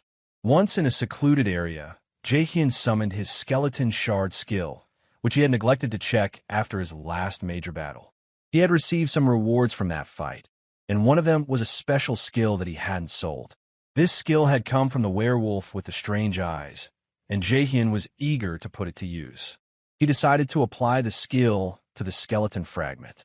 As soon as he did, the system notified him that the skeleton warrior had gained the special trait of werewolf toughness, making it considerably stronger and more durable in battle. Next, Jaehyeon pulled out another item from his inventory, the necklace of the corrupted tracker. Rather than using it on another creature, as he had originally planned, he decided to equip it himself. Immediately, his stats increased, including his strength, agility, and various other class-related attributes. With that, he felt prepared and confident, knowing that he had completed the necessary preparations. But Jaehyeon wasn't done yet. He cast another skeleton shard through two other identical copies. He gave each one specific instructions. Always fight together as a team in battle, and work in harmony without any internal conflict. Satisfied with his orders, he was about to leave when he wondered about the kind of monsters spawned nearby. From the dense forest, a level 25 forest bear suddenly lunged at Jaehyeon, its massive form crashing toward him with surprising speed. Jaehyeon managed to dodge just in time, but his brief moment of relief was cut short as the bear became more agitated, its aggression escalating. Realizing this, Jaehyeon quickly signaled one of his skeletons to retaliate. The skeleton rushed in for an assault, moving with speed, but the forest bear reacted swiftly. With a powerful swipe of its claws, it sent the skeleton flying, crashing to the ground in a heap. Watching this, Jaehyeon's frustration mounted. He had expected more from the skeleton, and internally, he scolded it for making such a direct, obvious attack. He had given clear instructions to approach from the bear's blind spot, not to charge head-on. Without wasting any time, Jaehyeon issued another command to a different skeleton.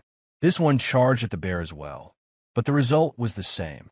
Once again, the bear reacted with a swift and powerful strike, sending the second skeleton tumbling to the ground, just like the first.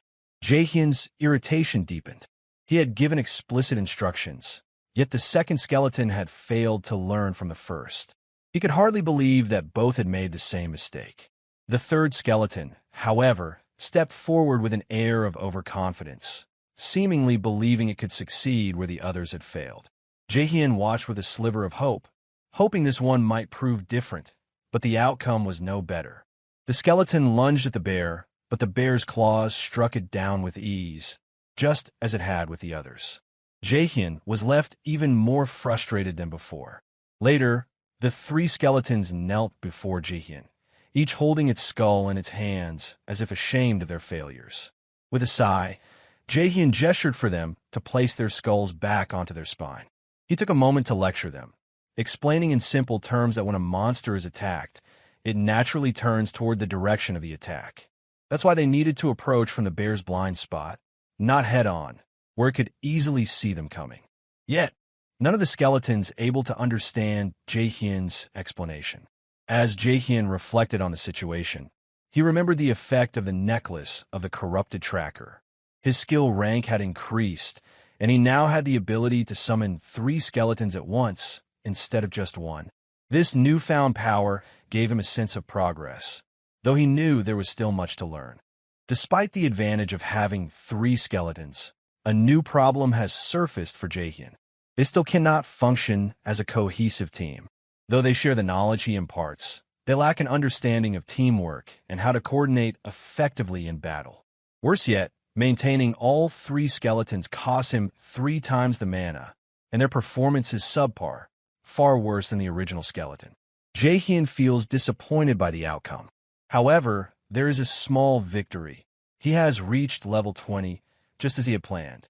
With that milestone achieved, he briefly considers taking a break from making combat videos.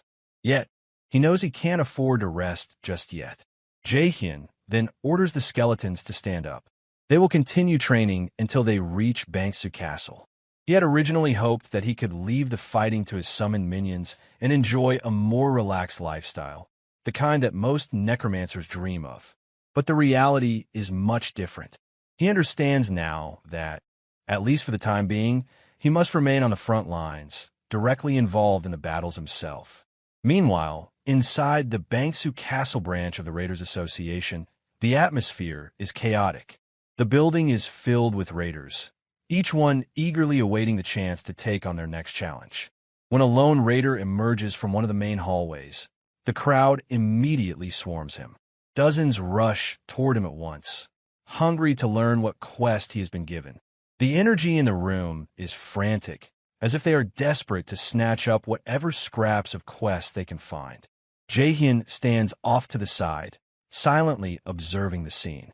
To him, the raiders resemble hyenas fighting over a carcass, desperate and greedy. He finds their behavior pathetic, especially since many of them seem to rely on others to do the work for them, rather than putting in any effort themselves. With little interest, Jaehyeon ignored the chaos and heads for the staircase. As he begins to ascend, one of the raiders approaches him, trying to strike up a conversation. Jaehyeon shuts him down immediately with a cold response, knowing that he must keep his true intentions hidden, especially the fact that he is there for the Ahimbri quest. This is a hidden quest, and if anyone were to find out, they might try to interfere. To avoid drawing any more attention, Jaehyeon pulls out a sealed letter as he climbs the stairs. He hands it to a staff on duty, explaining that he has a letter of recommendation from Hotan. The raider reads the letter briefly, nods in recognition, and directs Jaehyeon to proceed to the second floor. Without hesitation, Jaehyeon moves forward, even as other raiders begin shoving and pushing behind him, shouting that they want to join his party. The staff quickly intervenes, blocking them from following. As Jaehyeon walks toward the designated room, his thoughts shift to the potential rewards of the hidden quest. He wonders if Ahimbri, the one who will train him, has something truly valuable to offer. His hope is to establish a lasting connection with Ahimbri, someone who could become a powerful ally in the future. But when he opens the door to Ahimbri's office, he is stunned by what he finds. The room is a complete mess. Piles of books, scrolls, documents, and strange magical items are scattered across every surface. Dust fills the air, and the only sign of life is a figure slumped behind a mountain of books. Ahimbri is asleep, half buried beneath the weight of his own research. As Jaehyeon steps inside, the noise of the door opening stirs Ahimbri awake. Confused and disoriented, Ahimbri looks up and mutters that he doesn't recall having any appointment scheduled for the day. Jaehyeon introduces himself calmly, using his game name, Hyrkan, and presents the letter of recommendation from Hotan. Ahimbri lazily takes the letter, reads it over, and raises an eyebrow. He comments that Jaehyeon still looks like a trainee black mage, but supposes there must be some skill involved if Hotan went through the trouble of sending him. Jaehyeon gives a short and modest response, claiming that he simply got lucky. His primary concern at the moment is receiving the reward. Ahimbri eventually hands over the promised rewards, and as soon as Jaehyeon takes them, the system interface responds with a notification. Jaehyeon stands in stunned silence, watching the screen as it displays the rewards: a skill book titled Bone Armor and another titled Madness Helm. Both items emit a faint glow, marking them as rare and possibly high-tier skills. Jaehyeon stands frozen, hardly able to believe that not one, but two valuable skill books were handed to him so easily. His mind races, overwhelmed by how significant this reward is for a single hidden quest. As he stares in disbelief, Ahimbri casually remarks that their business is finished. The system interface follows with a confirmation. The teachings of Ahimbri quest has been completed. Jaehyeon, still recovering from the surprise, finds it hard to process how abruptly the quest has ended. He had expected a longer series of tasks, or at least a continuation, but instead, he's already being dismissed. The books around the room begin to move and block Jaehyeon for following, subtly guiding Jaehyeon toward the exit. Desperate not to let this opportunity slip away, Jaehyeon shouts out, offering that he's willing to do anything. He hopes his words will buy him another chance to deepen his relationship with Ahimbri. Just as he is about to be pushed out of the room, Ahimbri reaches out and grasps his hand firmly. A strange smile appears on his face, one that mixes amusement and mischief. With a low voice, he asks if Jaehyeon truly means that. At that moment, the system interface pops up once again. A new quest appears, titled Bring the Egg from the Nest. The description is brief and vague, but most notably, it clearly states that there will be no reward for completing the task. That's when Jaehyeon realizes it. He's been tricked. Ahimri had deliberately baited him into accepting another task, using his own eagerness against him, without even knowing the risks or the full details. Meanwhile, outside the Raiders Association, a heavily armored raider clad in a full set of heavy iron gear walked through the street with a calm but deliberate step. His presence draws the attention of passers-by. As he stops in front of the building, he mutters to himself that this must be the place where the man who wore the Hahom mask was. Jaehyeon felt utterly dejected after realizing he had been scammed by an NPC. He had thought that a Himbri would give him a quest tied to the main storyline, and the fact that the quest offered no reward only deepened his frustration. He couldn't help but feel betrayed, believing that he was being misled. As he muttered about his bad luck, one of the nearby raiders overheard his comment, and, together with several others, they charged toward him. Completely caught off guard, Jaehyeon hesitated, unsure of what to do next. Before he could do anything, an armored knight appeared in front of him, standing between him and pushing the raiders off. The knight spoke calmly, stating that he wanted to talk to Jaehyeon somewhere quiet. Jaehyeon didn't recognize the man, and, instinctively, he prepared to refuse. However, when the knight suddenly addressed him as Mr. Hahom Mask, Jaehyeon's expression turned serious, and his posture stiffened. This was no ordinary encounter. Later, in a quiet alley, the two stood face to face. The armored knight apologized for the earlier disturbance, explaining that he hadn't thought they could talk properly with so many people around. He slowly pressed his war watch to remove his helmet, revealing his face. Jaehyeon's eyes studied the man's gear, recognizing the high level of craftsmanship. This knight was no ordinary player. He was at least a ranker. Still, Jaehyeon couldn't place him in his memory, and a sense of unease settled in. Who was this man, and how did he know about him? The knight then asked if Jaehyeon was Hahom Mask. Choosing to play ignorant, Jaehyeon claimed that he had followed the knight out here simply because he wanted to talk and that he didn't know who Hahom Mask was. The knight seemed unfazed by the response, but he then asked if Jaehyeon had received a quest from an NPC named a Himbri. In response, Jaehyeon challenged him, asking why he should share any information.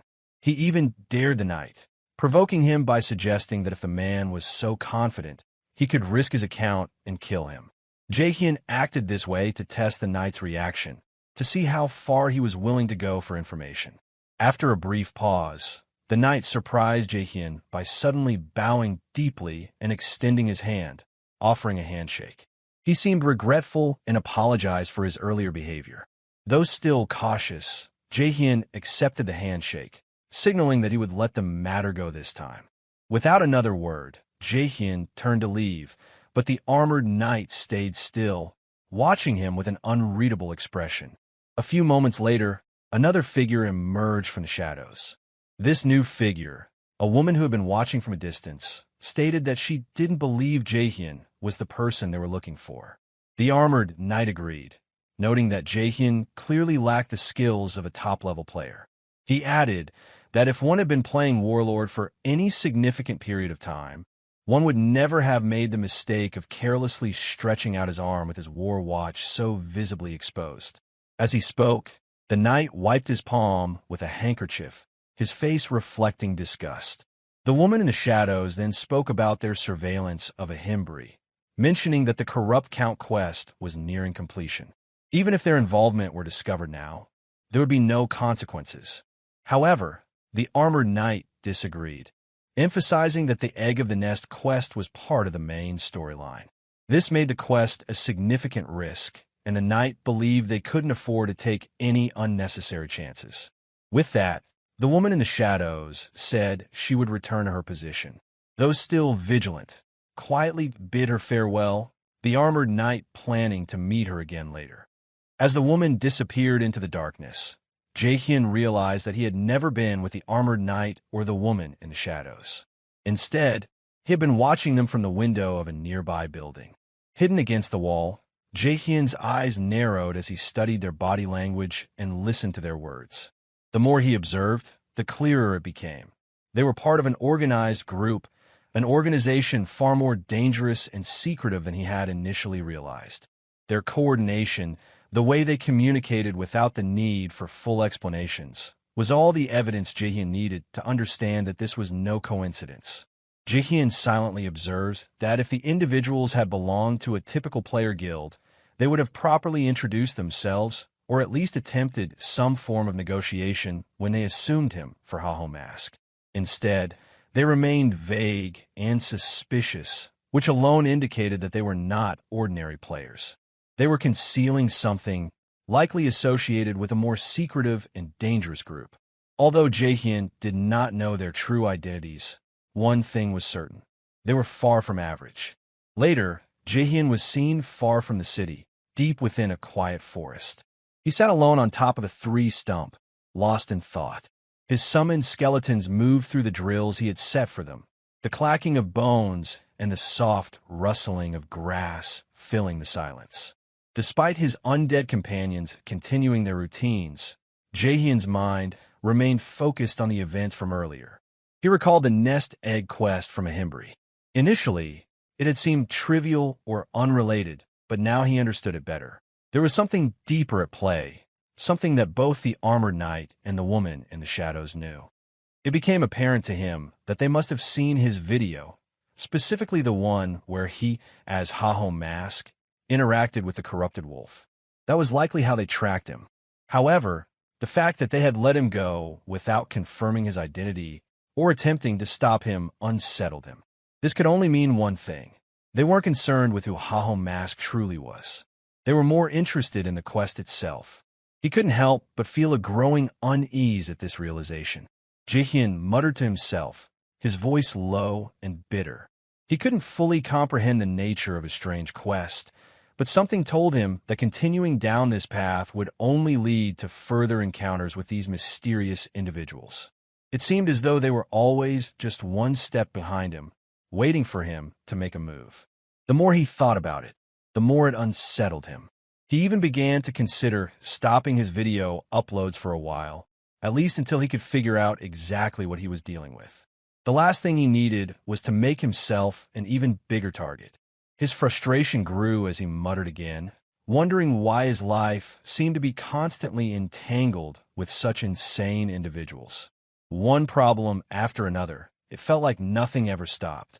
Meanwhile, far from the forest, Selian emerged from her high-tech gaming pod. The chamber opened with a faint hiss, bathing the room in soft light. Her secretary, Park Suji, greeted her immediately, handing her a bottle of water while complimenting her on her hard work. Suji's eyes shone with admiration, but Selian only seemed distant.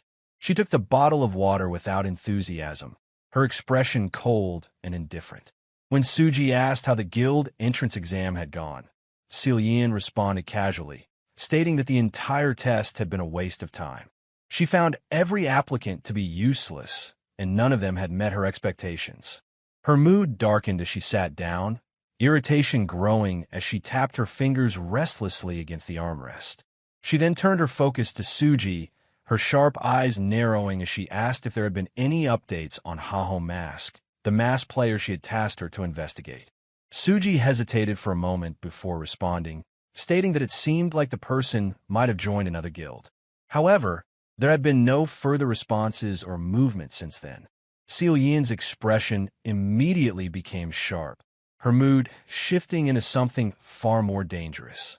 A cold, suffocating pressure filled the room, and Suji became visibly nervous. She quickly added that she would investigate further and bring back confirmed information as soon as possible. Selian gave a curt nod, standing up without looking at Suji. She brushed past her and spoke in a low, firm voice, instructing Suji not to return until she had something concrete. Just before leaving, Selian paused, turning back slightly to ask what the president had said about the ongoing situation. Suji swallowed nervously, her voice trembling as she informed Selian that the president had not said anything yet. Upon hearing this, Selian stood motionless, her gaze narrowing slightly. Her voice, when it came, was calm but laced with cold sarcasm. She remarked that the president's silence wasn't because he approved of her actions, but because Warlord, the game, was performing exceptionally well at the moment. She reminded Suji of how, when she had first expressed interest in playing the game, the president had tried to arrange a marriage for her without her consent, as though her future and value had no regard for her own will. His silence now was not approval's profit-driven patience. She was not fooled by this. She understood the game he was playing. It was clear to her that the president's silence was a reflection of his interest in the game's success, not her actions. She knew well that he would never support her unless it was beneficial to him. Without allowing further discussion, Selian gave Suji a new order. She instructed her to gather a completely fresh batch of applicants and report back to her by the next morning. The order was abrupt and left no room for negotiation. Suji's face drained of color at the impossible deadline, her eyes widening with shock. Her lips parted as if to protest, but she quickly caught herself, muttering under her breath, barely audible, that Selian really did have a terrible personality. Suji could feel the weight of Selian's words pressing down on her. It was always like this. There was no room for defiance or hesitation in Selian's world, only cold, calculating demands. Meanwhile, Jaehyeon arrived at the lizard swamp with his skeleton warriors in tow. His thoughts turned to a Himbri, who was now at Bangsu Castle, and he guessed that the quest must be close by. The quest was about finding an egg, and he figured the monster involved would likely be a bird, reptile, or insect type. Given his current level and abilities, the only place he could explore safely was the lizard swamp. He called one of his skeletons to remind it, to be mindful that the monsters in this area were known to be particularly strong and unpredictable. To prepare himself, he decided to use the skill he had learned earlier, Madness Helm. As he activated the skill, the skeleton's eye sockets glowed red, and a violent red aura began to emanate from it. Jaehyeon was surprised by how powerful the effect appeared. The skill had an intimidating presence, more so than he had anticipated. Curious about its full potential, he decided to test it by ordering the skeleton to attack him. But there was a risk involved. The skill might push the summon into a berserk state, losing all control. He issued a mental command, expecting the skeleton to obey with its usual mechanical precision. However, instead of responding with discipline, the creature began to convulse, its movements becoming erratic and wild. It erupted into a frenzy, behaving in a way that was both unnatural and unsettling. Reacting swiftly, Jaehyeon delivered a heavy punch that connected solidly with the skeleton's skull. The force of the blow sent it hurtling into the sky, before it landed like a ball nearby. Unfazed, Jaehyeon studied the aftermath with narrowed eyes. The berserk behavior seemed like an unintended consequence of the summoning system, or perhaps a flaw in the skill itself. The enhancement had failed to deliver the expected results, and the instability only reinforced his skepticism. A sense of dissatisfaction lingered as he wondered if the skill was more of a trap than an asset. Before he could reflect further, movement stirred behind him. From the thick mists of the swamp, a few figures emerged. A lizard man, towering and reptilian, stepping out of the muck with a guttural growl. Its scaled body glistened with moisture, and its claws flexed in anticipation of the fight. The creature's predatory gaze locked onto Jaehyeon, who acknowledged its presence with a calm glance. Seeing the lizard man as a perfect opportunity to test his newly enhanced skeletons, he extended his hand and began channeling magical energy into the remaining warriors. The enhancement spell took hold, red energy pulsing through their frames, filling them with newfound strength and aggression. A second spell, Bone Armor, activated, causing jagged bone plating to wrap around their forms, reinforcing their fragile structures with a defensive layer. With the transformation complete, Jaehyeon commanded the skeletal warriors to engage the enemy. They charged forward, their movements erratic but purposeful. Without hesitation, they descended upon the lizard man, unleashing a torrent of violent blows, their swords striking with brutal force. The air was thick with the sounds of the battle as the lizard man tried to retaliate, its claws slashing at the skeletons. However, the enhanced warriors pressed on, their relentless attacks overwhelming the creature. The battle intensified as the lizard men struggled to maintain its ground against the skeletal onslaught. Jaehyeon watched the scene unfold, his focus unwavering. This was exactly the kind of test he had been hoping for, a true challenge to see how effective his summons were under real combat conditions. The outcome of this fight would tell him whether his efforts had truly paid off or if there were still flaws in his strategy. The sound of cracking bones and tearing flesh echoed across the swamp as the skeletal fighters relentlessly overpowered their foes. Despite the chaos, their assault remained unwavering. Within minutes, 3 lizard men lay motionless in the muck, their bodies broken under the ferocity of the attack. A surge of energy rushed through Jaehyeon, and a notification confirmed his level up. The increase in strength reinvigorated his focus, solidifying his determination. He resolved to continue the hunt throughout the coming week, scouring the swamp in search of the elusive egg. If this region proved to be unrelated to the quest, he planned to relocate without hesitation, driven by the same relentless resolve that he expected from his summoned warriors. Unseen by Jaehyeon, a pair of observant eyes watched from a distance. Perched on a moss-covered rock, a female player observed the scene unfolding before her. Known as Ilya, she was recognized not only for her beauty, but also for her ability to manipulate those around her with ease. Throughout her life, she had moved with confidence, accustomed to admiration and assistance that required little effort. The illusion of control had shaped her experience, and she rarely encountered resistance. However, fate chose an inconvenient moment to humble her. As she shifted to get a better view, her foot slipped on the slick terrain. She lost her balance and fell face first into a shallow puddle of swamp water. Muck splashed across her figure, coating her carefully maintained appearance in grime. Rising slowly, Ilya's frustration mounted as she saw the filth clinging to her in thick layers. Her disdain for the environment deepened, and resentment lingered in her eyes as she took in the surroundings, now more miserable than before. Ilya's presence in the lizard man-infested swamp was the result of another's failure. One of her subordinates, a self-proclaimed slave who had insisted on escorting her to this region to level up, had died almost immediately after they arrived. His incompetence had cost him his life. Now, Ilya found herself stranded in a hostile environment far beyond her current capabilities. Her eyes soon landed on Jaehyeon, who stood out not just for his combat efficiency, but for his composure and strength. The skeletal warriors at his side obeyed his commands without question, and his expression remained calm even in the midst of violence. Ilya saw in him the perfect candidate for her next act. In her mind, he became a new potential tool, just another player to manipulate. She approached him with a practiced limp, clutching her leg with a pained expression. Her posture was fragile, her demeanor submissive, and she projected the image of a wounded beauty in desperate need of help. Confident that no man would turn down such a figure, especially not one like her, Ilya was sure that her charm would win him over. However, Jaehyeon didn't even spare her a glance.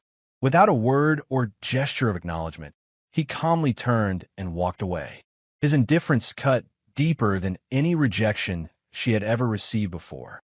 Ilya froze, disbelief taking hold. Her gaped open in shock as she tried to make sense of the moment. When the realization finally settled in, that she had been completely ignored, her expression shifted. Anger simmered beneath the surface. She bit her lower lip in frustration, barely restraining the urge to lash out. How could someone, especially someone like him, simply disregard her so easily? Meanwhile, Jaehyeon continued his progress through the region, killing more monsters with his skeletal warriors. His mind remained focused on the hunt, undistracted by the brief encounter with Ilya. The swamp was proving to be more dangerous than he had anticipated, but he remained resolute in his task. He would not stop until he found the egg or determined that the quest led elsewhere. No matter how far he travels, however Ilya persists. She follows him at a distance, still limping and clutching at her supposed injury. Her performance remains unwavering, but Jaehyeon's patience is beginning to wear thin. He is far from oblivious to her presence. In fact, her continued shadowing, despite being clearly ignored, is starting to grate on him. This is a game, he thinks, and she should be playing it properly. Instead, she clings to the outdated belief that someone else will carry her forward, that her mere presence should be enough to draw assistance. His silence has been a form of resistance, a refusal to entertain such laziness. But her persistence is leaving him with no choice. The delay she causes is beginning to act as an obstacle to his progress. Eventually, he halts and turns toward her, his eyes narrowing. He demands to know what she actually wants. Caught off guard by the sudden attention, Ilya softens her posture. Her voice is quiet, fragile as she claims to have dropped her sword in a nearby swamp pit while trying to hunt. The story is simple but crafted carefully to invoke sympathy without appearing too dependent. She insists that she cannot retrieve it herself and needs his help. Jaehyeon agrees coldly, without ceremony. He informs her that once the weapon is retrieved, she is to leave him alone.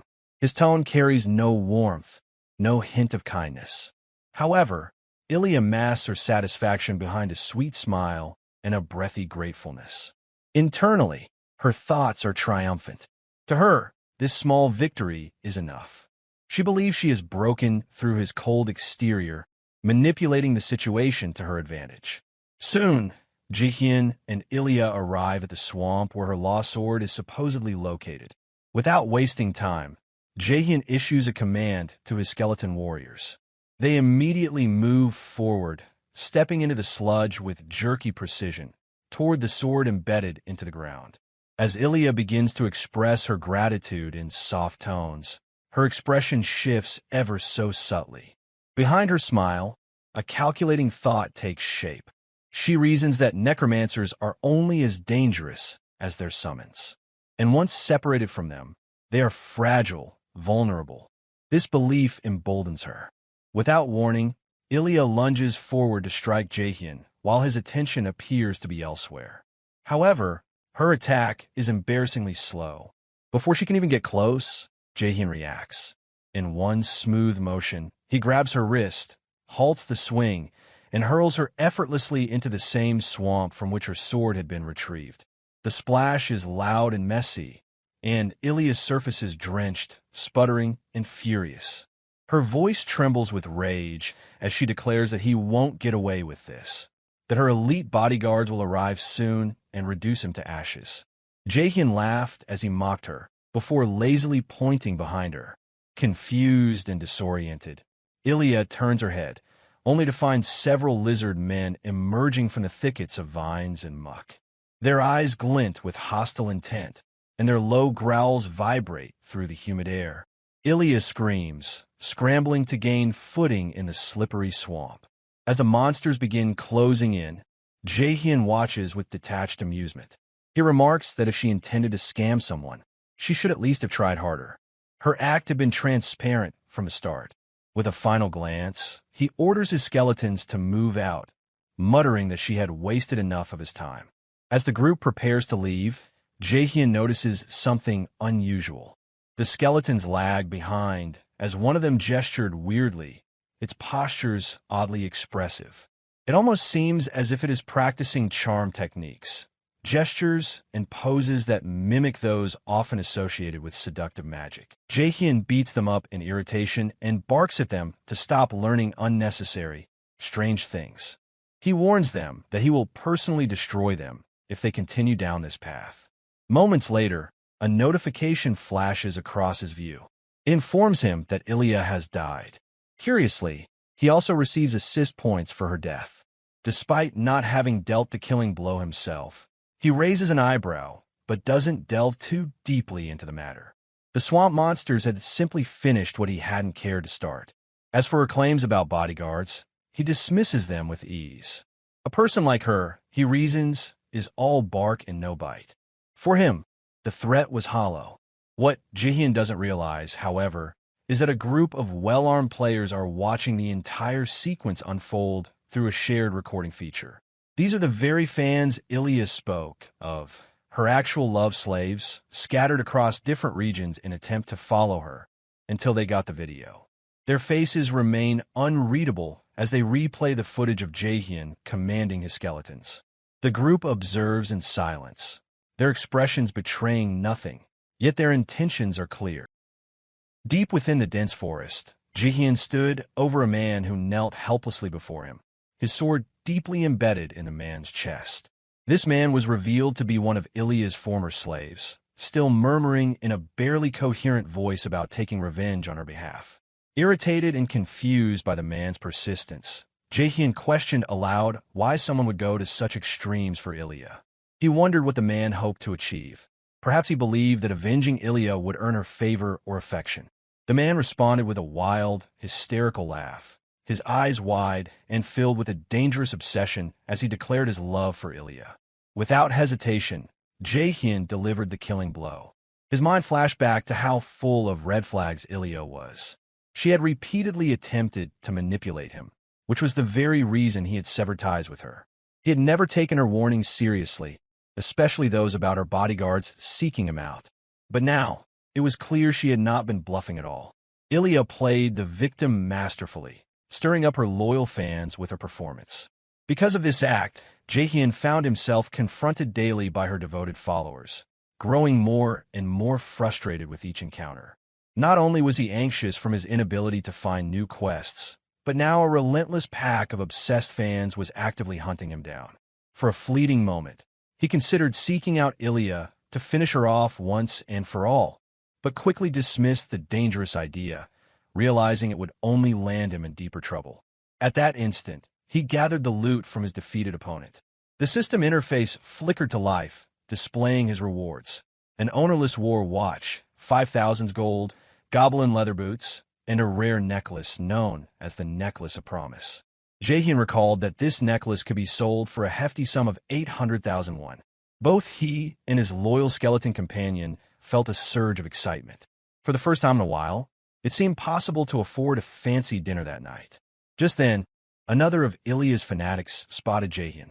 Seizing the opportunity to provoke, Jaehyeon boldly took responsibility for killing Ilya, hoping to draw the lone opponent into a quick and manageable fight. However, his confidence quickly waned when dozens of hostile figures emerged from the trees, armed and radiating dangerous intent. The smug expression on his face hardened into alarm as the full gravity of the situation became clear. He and his skeleton companion immediately turned and fled, the angry mob surging after them with relentless determination. As he ran, Jaehyeon was overwhelmed by disbelief and frustration. He had never imagined so many would be so deeply obsessed with Ilya, enough to form what looked like a small army. Hoping to slow their pursuit, he ordered his skeletons to intercept the attackers. But his brief glimmer of hope vanished when one enemy effortlessly shattered his summoned skeletons with a single powerful strike. In that moment, Jaehyeon realized the harsh truth. These were not merely emotional fanatics, but experienced high-level players, and there were far too many of them.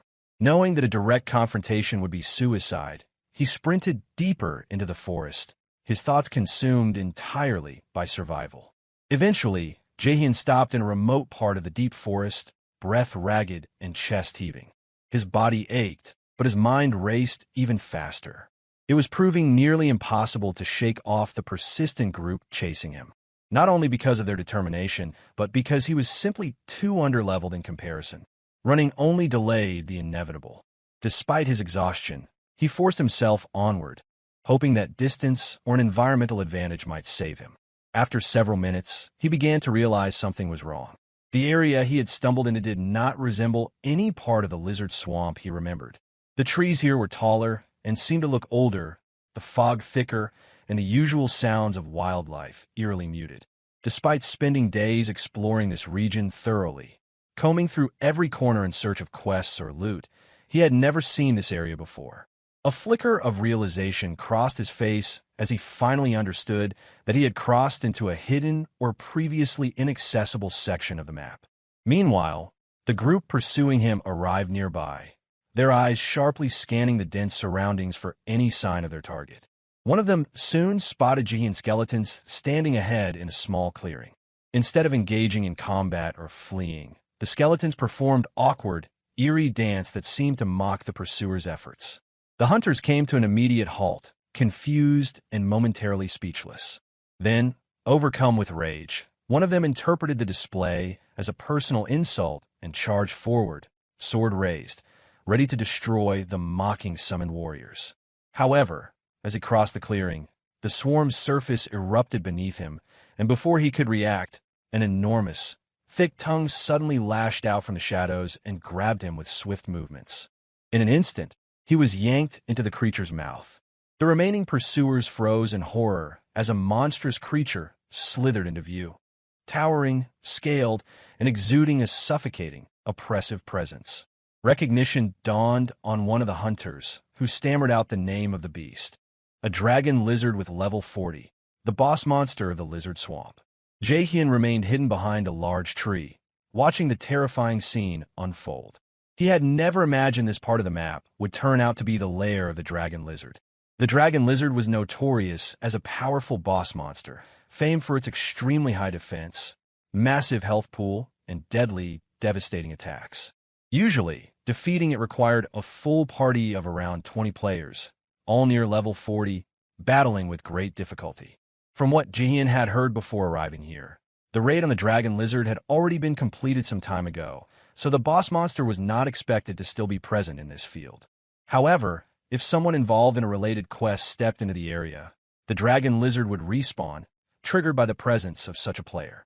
Jaehyeon grew certain this location was the intended place for the quest given by a Himbri. As he stayed hidden, his thoughts lingered on how a Himbri had sent him to complete this dangerous mission, one involving defeating such a terrifying creature and retrieving its egg. Despite being only a level 20 player, the mission frustrated and irritated him, especially given a Himbri's high expectations. Fortunately, the situation had allowed Jaehyeon to gather a few capable cannon fodders, offering hope that the mission might yet succeed. Meanwhile, one among the fodders suggested to the others that the dragon lizard was simply too strong, recommending retreat. But Jaehyeon was determined not to allow that. He quickly activated his enhancement skill to strengthen his summoned skeletons and ordered them to block the path, preventing any chance of escape. Not long afterward, the dragon lizard struck again, taking down one of Jaehyeon's allies. In the confusion, Jaehyeon seized the opportunity to break into a run, but the others quickly spotted him and began chasing. Using the distraction to his advantage, Jaehyeon rushed into the now empty nest, hoping to locate the dragon lizard's egg. However, upon reaching the center of the nest, there was no egg in sight.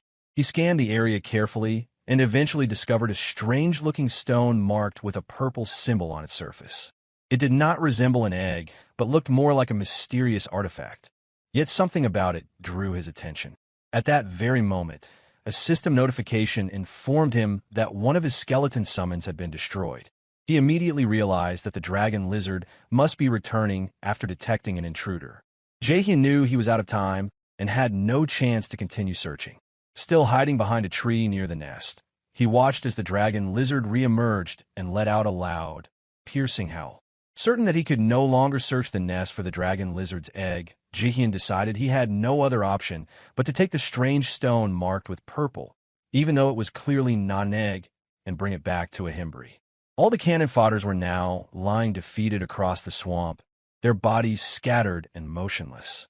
Jaehyeon walked calmly toward one of them, a player who appeared to be on the verge of death.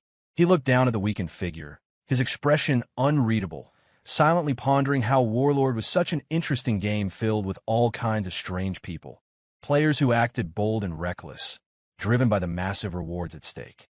Without hesitation, Jaehyeon bent down and picked up the opponent's war watch, which had become ownerless due to the defeat.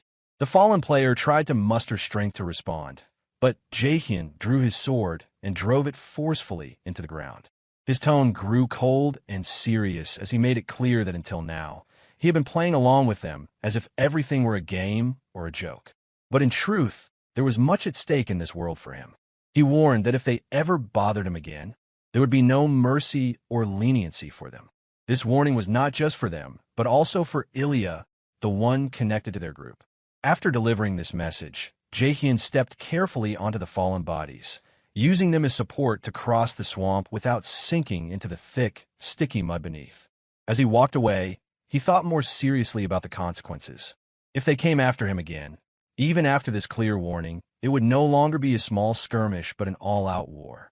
With this in mind, he contacted the Bangsu Guild calmly, claiming to have spotted the dragon lizard within the lizard swamp.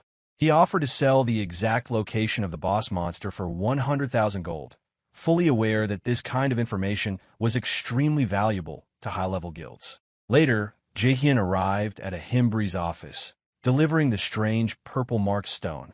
His steps were tense and cautious, filled with hope that this was the correct item since he did not want to search the vast map all over again.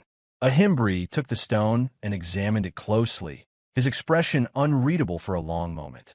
Finally, after an uncomfortable silence stretched, a Himbri confirmed that this was exactly the item he had been looking for. Jaehyeon felt a wave of relief and excitement rush over him, the pressure lifting from his shoulders. Still holding the stone, a Himbri commented that Jaehyeon was faster than expected, admitting that he had thought it would take someone like Jaehyeon much longer to complete the task. Jaehyeon nearly lost his temper at the comment, his frustration bubbling up, but he forced himself to remain calm. With a composed expression, he responded that he had given everything he had. Without wasting any time, he asked a Himbri to assign him the next quest. A Himbri looked at Jaehyeon seriously and began explaining the true nature of the item he had brought. He asked if Jaehyeon was aware of what he had delivered, and then revealed that in every investigation of areas where mutated monsters had appeared, this strange item was always found nearby. Because of this recurring pattern, he had temporarily named it the Corruption Stone. As Jaehyeon listened carefully, a realization dawned on him. This must have been the reason those mysterious players were approaching him earlier. The Corruption Stone was clearly an important item tied to the main quest line, and those players wanted to ensure no outsider could interfere with its influence on the progression of the story. At first, Jaehyeon had believed that the quest from a Himbri was a scam, just another time waster. But now he understood it was connected to something far more significant. It was not a side mission, but an essential part of the main quest. A Himbri offered a sincere apology, openly admitting that he was aware the task was far too difficult for someone like Jaehyeon to handle alone. Yet, with their entire world currently threatened by an unknown and overwhelmingly powerful enemy, he explained that testing Jaehyeon's determination and willpower was a necessary step before entrusting him with any greater responsibility or mission. Speaking with a tone that was noticeably more serious than before, a Himbri asked if Jaehyeon felt prepared to face the relentless force known only as corruption. Feeling the full weight of this golden opportunity before him, Jaehyeon braced himself and started to prepare an answer. But before he could utter a single word, a Himbri cut him off with a sly smirk, saying that it was not quite time yet. He went on to explain that Jaehyeon must have already witnessed firsthand just how powerful the corrupted monsters really were. Based on that observation alone, a Himbri confessed that he did not believe someone with Jaehyeon's limited experience should be carrying such an immense responsibility at this point in time. The revelation stunned Jaehyeon deeply. He could hardly believe what he was hearing. Then, with a mischievous glint in his eyes, a Himbri added a condition to the challenge.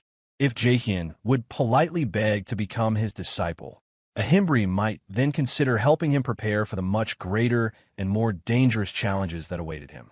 Though clearly irritated by this demand, Jaehyeon realized that he had no true choice if he wanted to stay firmly on the main quest path. Shortly thereafter, Jaehyeon was seen exiting a Himbri's office.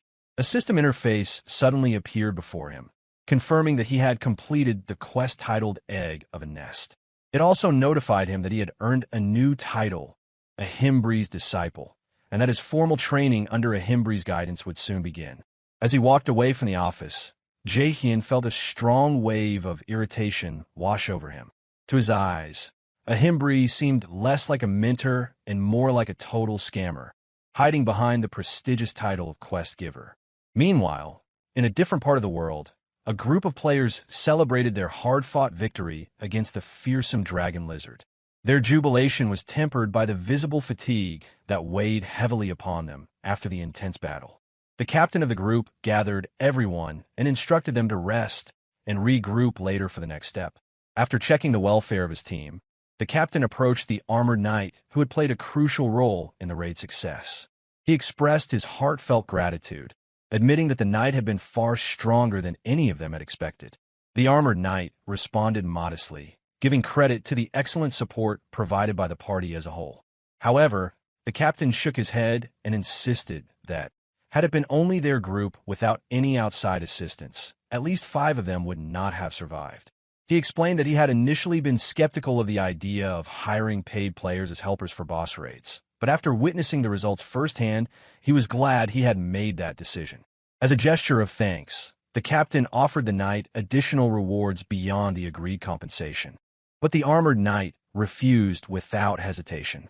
His tone turned colder, and a shadow crossed his face as he firmly stated that accepting more than the promised compensation would violate his personal code of honor.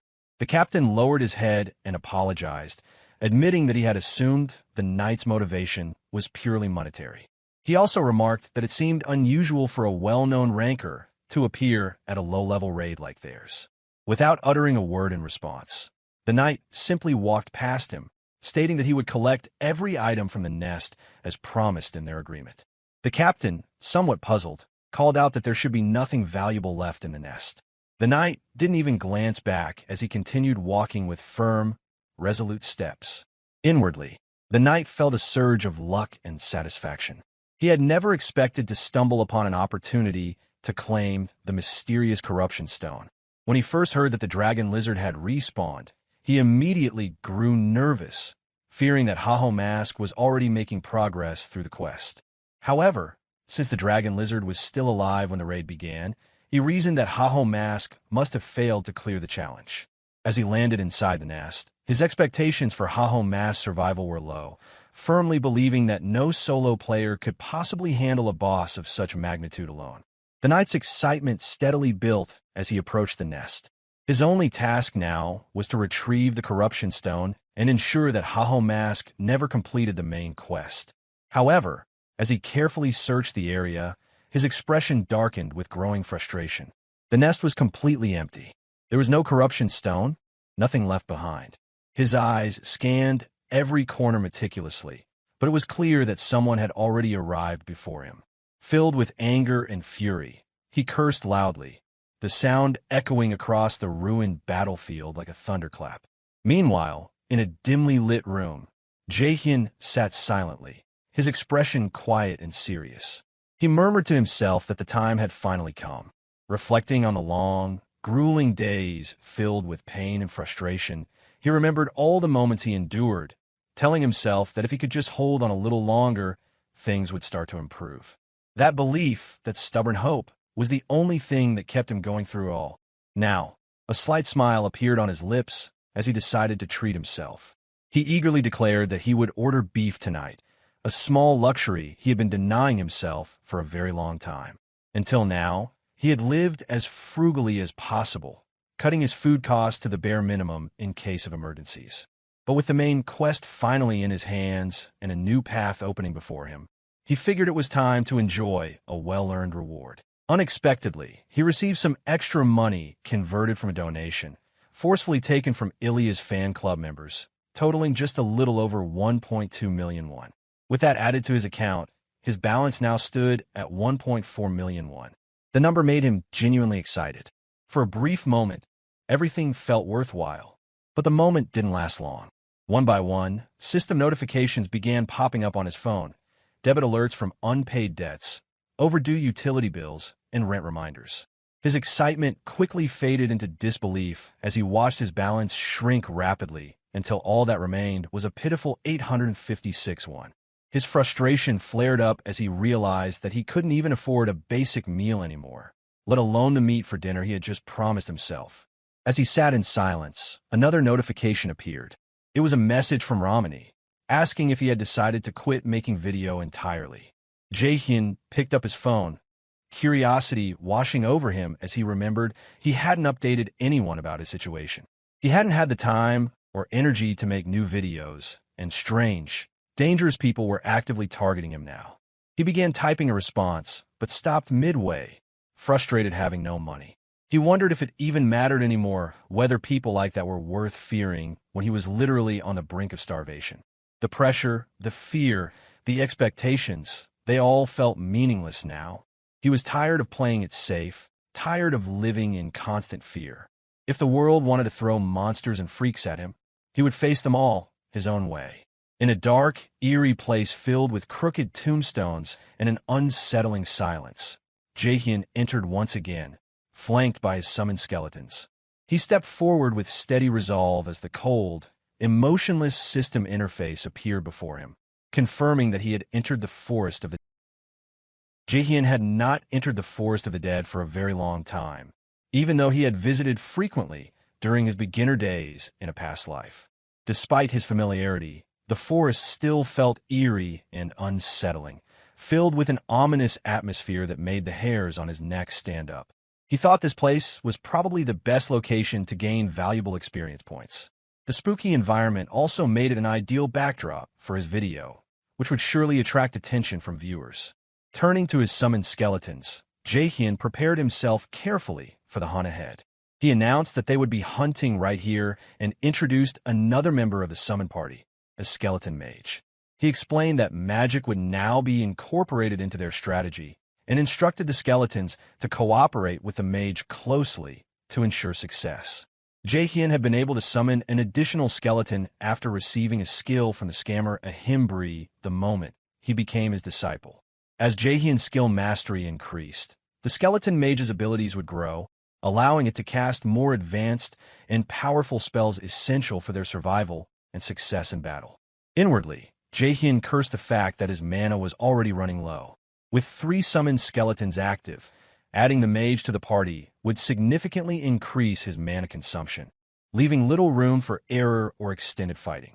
After a brief period of preparation, Jaehyeon gave the command to hunt skeleton monsters.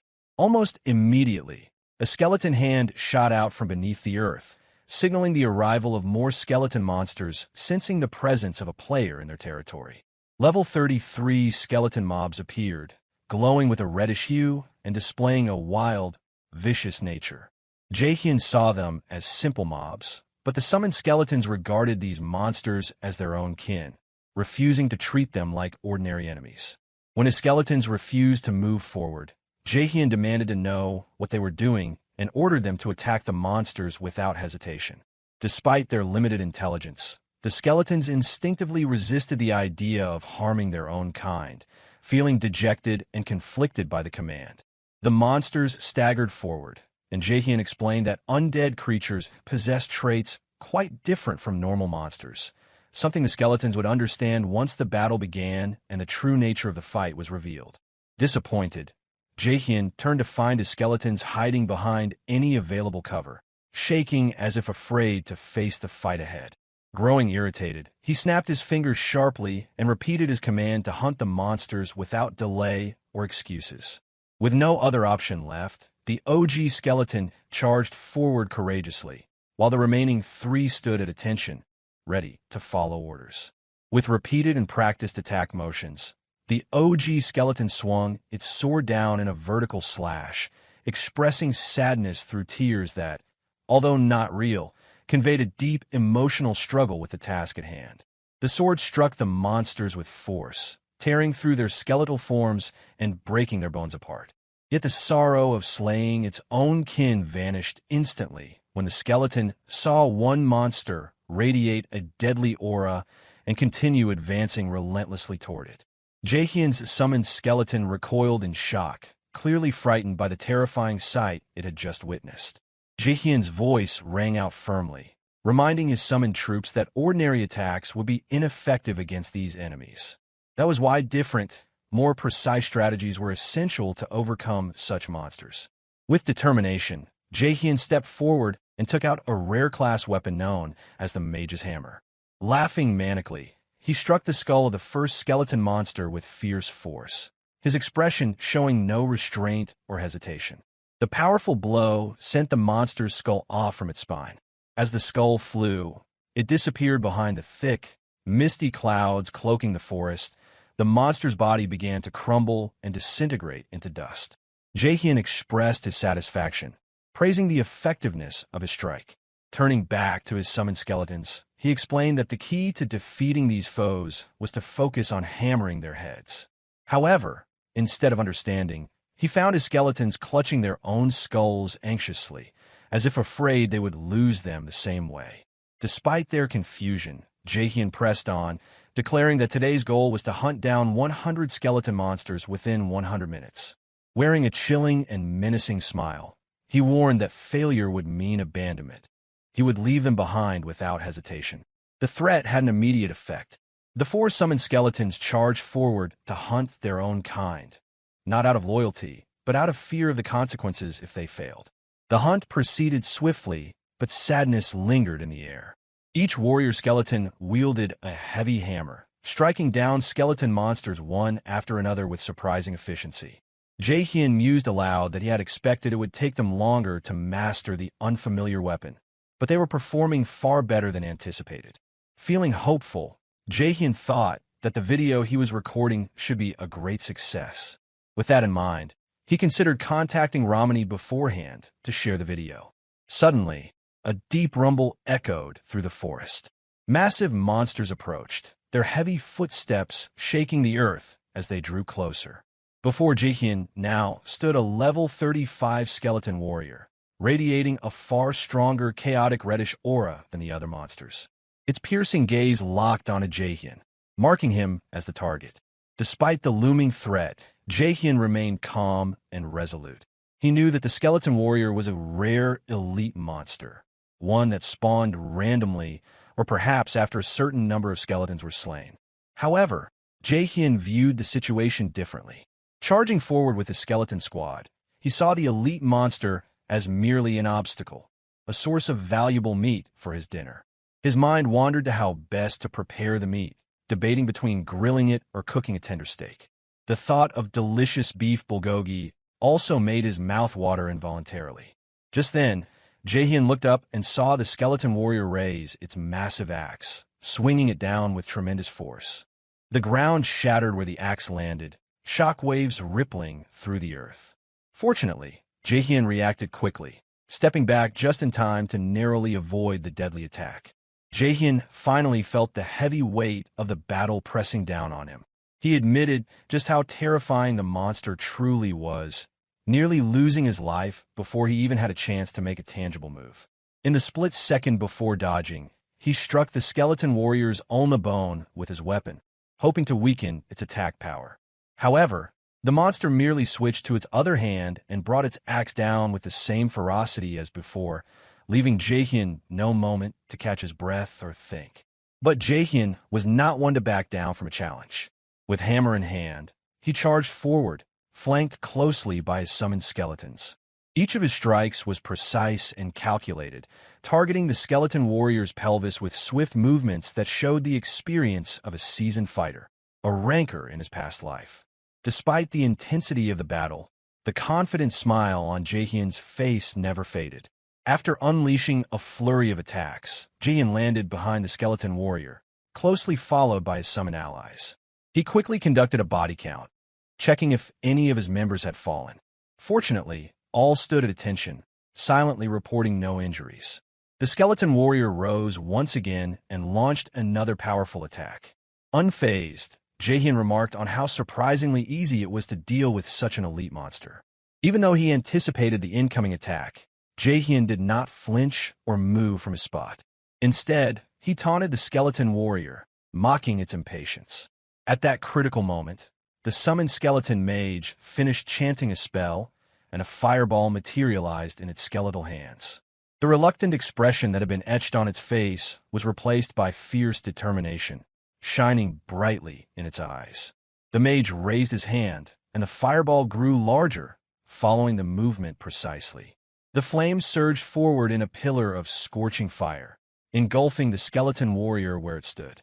Jaehyeon let out a relieved sigh as notifications popped up on his screen, informing him that the skeleton warrior had been slain. Both he and his summoned skeletons gained experience points from the victory. With embers still glowing, the bones of the defeated skeleton disintegrated into dust. Jaehyeon mused aloud about how this spectacular moment would surely earn him at least 10,000 views on his video. His thoughts soon shifted to his growing hunger, deciding that he would treat himself to some grilled beef once the battle was over. However, his moment of peace was abruptly shattered. A warning notification sounded, accompanied by a sharp chime. It informed Jaehyeon that the field boss had detected the death of one of its underlings. His mind raced. He had completely forgotten the specific conditions that triggered the field boss's appearance, and now he faced the looming threat unexpectedly. Another notification chimed in, confirming that the field boss had found intruders and was awakening because the required condition had been fulfilled. A massive golden summoning circle suddenly materialized on the ground nearby. It pulsed ominously, signaling the impending doom Jaehyeon would have to confront before he could even think about finishing his meal. Massive skeletons arose from the glowing magic circle, 3 pairs of arms crossing in front of its chest in a gesture resembling Avalokiteshvara. A radiant golden aura surrounded its entire body, emanating a benevolent yet formidable presence that filled the air. Behind it, a halo composed of shimmering golden energy slowly rose, casting an ethereal light over the forest clearing. Jaehyeon stood firm, hammer tightly gripped in hand, flanked by his summoned skeleton warriors. He watched in silent awe as this magnificent being materialized before him. Despite his resolve, he could not help but release a hollow, defeated sigh as the weight of the situation settled on his shoulders. The golden skeleton, a boss category monster, had appeared. It sought revenge for Jaehyeon's indiscriminate slaughter of skeleton monsters throughout the forest of the dead. Its eyes glowed with an intense golden light from deep within its empty sockets, signifying its status as the field boss of the forest. In Jaehyeon's past life, this creature had been known as the first mage-class boss monster, and during the game's beginner stage, it was widely feared as the strongest adversary, earning the notorious title of newbie killer. Quietly, Jaehyeon mused that the condition triggering the golden skeleton's appearance was the defeat of a significant number of skeleton monsters. The fall of the skeleton warrior had been the final spark to summon this formidable foe. Deep down, Jaehyeon knew his current level would make defeating the golden skeleton an arduous task. Yet, should he triumph, the resulting content would undoubtedly become a jackpot for his video channel. He already had a plan to overcome it. With his summoned skeletons fully buffed, victory might be within reach. However, as he turned to command his army, Jaehyeon's heart sank. None of his summoned skeletons remained by his side. Simultaneously, a notification chimed on his interface, alerting him that all summoning had been canceled due to depleted mana reserves. Frustration welled up inside him. Not only had he inadvertently triggered a fight with the strongest boss monster appropriate for his level, but he had also neglected his mana management during the prolonged battle. He sighed deeply, realizing he had summoned the maximum 4 skeletons and had the mage cast a massive spell, leaving his mana utterly drained. Regaining his composure, Jaehyeon accepted that he would have to face the boss alone. His only regret was that his skeletons would miss the chance to partake in such a challenging fight and experiencing the battle. He activated his War Watch, a unique device attuned to his combat style, and mentally prepared himself. It was time to warm up his body for the intense melee to come. The War Watch sprang to life, and he spoke the command aloud, "Slot on." His custom war armor materialized around him, crackling with raw power. His entire being radiated unrestrained energy, and his combat abilities surged to unprecedented levels. While he'd spent much of the fight fighting as a mage to empower his skeletons, now, in this moment of melee combat with the War Watch activated, Jaehyeon was at his peak. Without hesitation, he charged directly at the golden skeleton. With a mere thought, the golden skeleton commanded its golden halo. A low, resonant hum echoed through the forest as the aura intensified, signaling the beginning of a deadly confrontation. As the golden skeleton opened its massive jaw, it seemed to voice a powerful incantation, unleashing a devastating spell against the puny human who dared to hunt its subordinates mercilessly. A barrage of golden beams shot down toward Jaehyeon as he charged forward, dodging with remarkable agility. The beams slammed into the ground where he had just stepped, destroying everything caught within their radiant paths. Jaehyeon thought to himself that a single hit from one of those beams would be enough to kill him instantly, and the golden skeleton had fired many of them in rapid succession. It was no wonder the creature was called the newbie killer. If it kept casting spells like that, Jaehyeon stood no chance of victory. Fortunately, Jaehyeon already had a strategy in mind. He leapt high into the air, pulling back his hammer, preparing to strike at the monster's weak spot. With a mighty swing, he shattered one pair of the golden skeleton's hands. One of its weaknesses was how brittle its bones were, and this attack had significantly weakened its spellcasting ability. Immediately after the strike, Jaehyeon descended quickly to the ground, moving evasively to avoid retaliation. The hands that the golden skeleton held together in a prayer-like position were the source of the magical halo that allowed it to cast devastating spells. By destroying one of these pairs, one of its magic circles scattered into the air. Only 2 magic circles remained glowing on its back, meaning Jaehyeon had 2 more pairs of hands to destroy if he wanted to stop the monster's magic. Jaehyeon had studied the golden skeleton's attack patterns closely and knew that these magic circles were intrinsically linked to its hands. His plan was simple: destroy all the hands, and the monster would be powerless. Suddenly, the golden skeleton began to act unpredictably. Jaehyeon frowned in surprise as a notification appeared, informing him that the boss had locked its gaze on him. 2 more notifications quickly followed, indicating that the field boss had seen through his tactics and was now gauging his skill level. In response, the golden skeleton moved its remaining 4 hands into a complex pattern.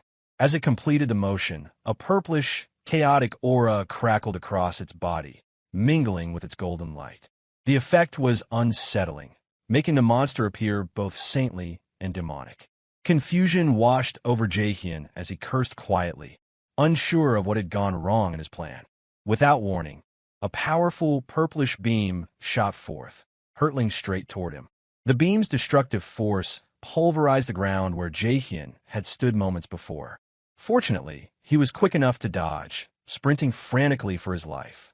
As he fled, Jaehyeon cursed under his breath, questioning the new attack and what the golden skeleton's true power might be. No response came, only the relentless beam tracing his retreat, rapidly closing the distance. Explosions erupted just a pace behind him, forcing Jaehyeon to leap aside with all his strength to evade destruction. Jaehyeon's landing was uncontrolled, causing him to stumble and crash hard against a nearby tombstone. Taking a moment to catch his breath, he wondered how the golden skeleton managed to execute such complex attack patterns with such precision. As a ranker in his past life, Jaehyeon had studied every detail of the golden skeleton's attack sequences. He knew that the key to victory was destroying all of its hands before delivering the final blow. But the scene before him was unlike anything he had seen or remembered. The spots where the beams had hit were scorched with chaotic flames, burning the forest as if the very gates of hell had opened. Jaehyeon questioned whether his memory was flawed, if the golden skeleton had secret, hidden patterns, or if a game balance patch, similar to what happened with the Minotaur during the tutorial quest, had altered the boss's behavior. He let out a hollow laugh, realizing that no information existed in his memory regarding any such changes to the golden skeleton. Perhaps it was because he was a Himbree's disciple, or due to some other unknown cause. Regardless, he had failed to devise a winning strategy against this new pattern, and he cursed softly under his breath. Despite his frustration, Jaehyeon refused to give up. He let his instincts take control as a bolt of lightning hurtled toward him. Within moments, his body moved with unnatural speed, dodging the devastating attack while muttering that he could only do his best. One after another, beams of purplish chaotic light tore through the air, all aimed at the lone human standing in the forest. Jaehyeon continued dodging swiftly, even as bolts of lightning accompanied every beam. None of the attacks managed to graze him. For now, he could evade the golden skeleton spells because he had learned to predict their trajectories. The problem was that dodging pushed him to his physical limits, leaving no chance for counterattacks. While jumping and dodging, formulating a new strategy, Jaehyeon failed to notice one of the golden skeleton's massive hands reaching out to seize him. By the time he realized, It was already too late to evade, and no nearby objects were close enough to use as leverage for escape. The enormous hand closed around him, its slow but deliberate movement almost impossible to detect in time. With a crushing grip, the golden skeleton lifted Jaehyeon into the air. The deep resentment it harbored for the tiny human clutched in its hand radiated destructive energy. As if releasing its fury, the golden skeleton screamed at Jaehyeon before he could make any move, confident the small human was powerless in its grasp. Jaehyeon laughed hollowly, cursing the randomness of the game's design.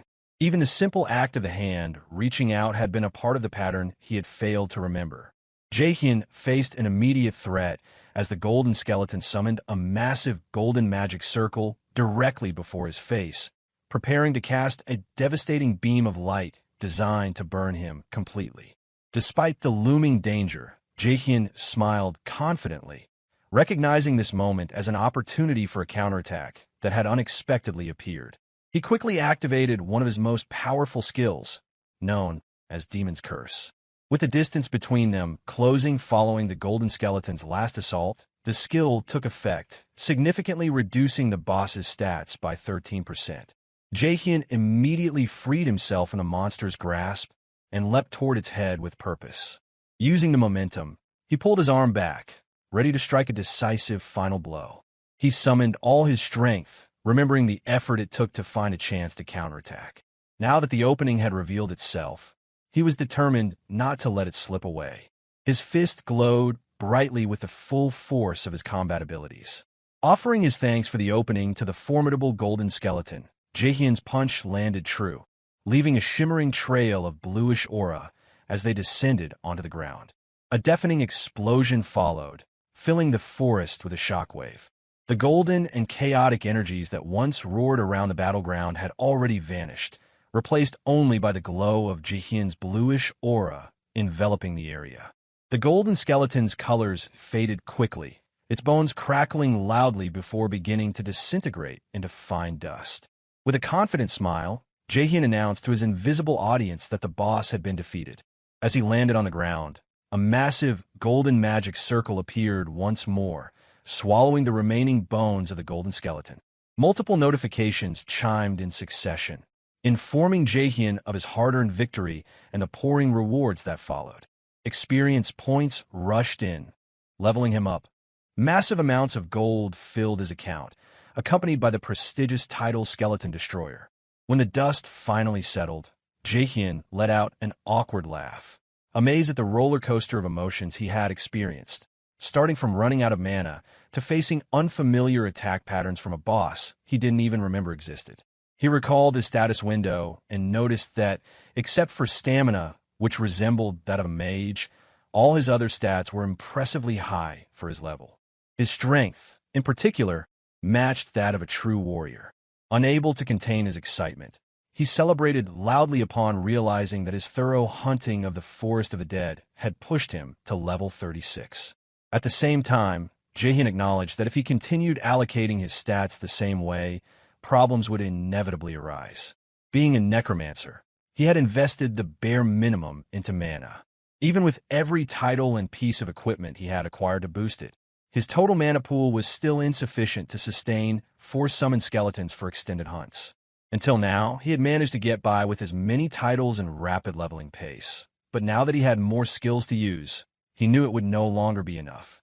Jaehyeon had increased his strength stats with the intention of training skeleton warriors to fight alongside him, but it became meaningless if those warriors disappeared because he couldn't sustain them with his current mana reserves. His frustration grew again as he realized he had already acquired every mana-related title available at his current level. He longed for better equipment, but lacked the funds to obtain it. Accepting the situation, he decided to let things take their course, uncertain of the outcome, but hopeful it would eventually work out somehow. For the immediate task, he needed to send the video recording of his complete raid through the Forest of the Dead to Romani, and then reach level 40 as quickly as possible to continue a Hembree's mission. The thought of enjoying grilled beef added a spark of happiness to his mood. After some time, Romani finally completed editing Jaehyeon's video in her room. She punched her plush toy repeatedly, shouting about how insanely impressive Jaehyeon's accomplishment was. Soon after, she jumped around excitedly, continuing to praise how incredible it was that Jaehyeon had defeated a boss monster of a higher level than himself without taking a single hit. Additionally, he had managed to pull off such a feat spontaneously, without any prior practice or preparation. Once she finished expressing her amazement, she reflected on Jaehyeon's remarkable talent. The raw footage was already so impressive that her editing work was minimal and straightforward. Her last task was to send a video to Jaehyeon, although she wavered between several titles she thought would best suit the video's content. Finally, with a bright smile, she decided to send the video with the suggested title Emperor of Seoul. Once the hunting trip ended, Jaehyeon returned to the Raiders Association branch at Bangsa Castle. Without delay, he made his way into Ahimbre's office and formally stated his return. He had reached level 40, just as previously requested. Ahimbre turned to face him, and unlike before, his expression now carried a note of expectation in place of the earlier dismissiveness. However, upon seeing Jaehyeon's battered, unkempt appearance, Ahimbre gave a dry remark about how he looked like a homeless wanderer. Uninterested in small talk, Jaehyeon brushed it aside and directly asked for his reward. Inwardly, he blamed the state of his appearance entirely on his teacher. With a simple motion, Ahimbre summoned a skill book, announcing that it was the promised reward. Jaehyeon accepted it, the agreed reward for becoming Ahimbre's disciple and achieving level 40.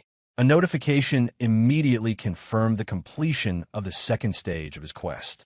The reward was a skill book titled Skeleton Studies, an ultra-rare passive Necromancer skill nearly impossible to find on the market. It was exactly what he needed, offering reduced mana consumption when summoning skeletons. His expression brightened, clearly elated, and he wasted no time in using the skill book. But Ahimbre wasn't finished. He took out another item, this time a ring. It was called the Corrupted Tracker's Ring, forged using the corrupted stone Jaehyeon had brought back. The ring channeled the power of the Corrupt One itself. When equipped, it granted a massive stat boost, with further enhancements if paired with a necklace of the Corrupted Tracker. The sheer value of the reward took Jaehyeon's breath away. He hadn't expected something of this caliber. The realization struck hard. This was a rare item he remembered from his previous life, one given only to the first person to complete the main quest line. His heart leapt as he reached eagerly to claim it. But Ahimbre suddenly pulled the ring back, holding out of reach, leaving Jaehyeon visibly confused. With a thoughtful expression, Ahimbre muttered that perhaps he couldn't just hand it over so easily after all. Then, without further explanation, he turned away and walked off, leaving Jaehyeon in baffled silence. Moments later, Ahimbre turned back with a mischievous glint in his eye. He stated that Jaehyeon could have the ring, only if he managed to catch him. The absurdity of the condition made it seem like Ahimbre was simply trying to bring some levity into his otherwise solitary life. Jaehyeon let out a resigned sigh, understanding the ring would be his eventually. Without wasting time, he activated his Warwatch's ability and launched into pursuit. Annoyance simmered beneath his expression. His patience was wearing thin, while the old man clearly found amusement in the chase. Eventually, Jaehyeon claimed the ring, darting through the area while catching his breath. He could only wonder what was truly wrong with his teacher. If Ahimbre weren't just an NPC Jaehyeon used, he might have killed him already out of sheer frustration.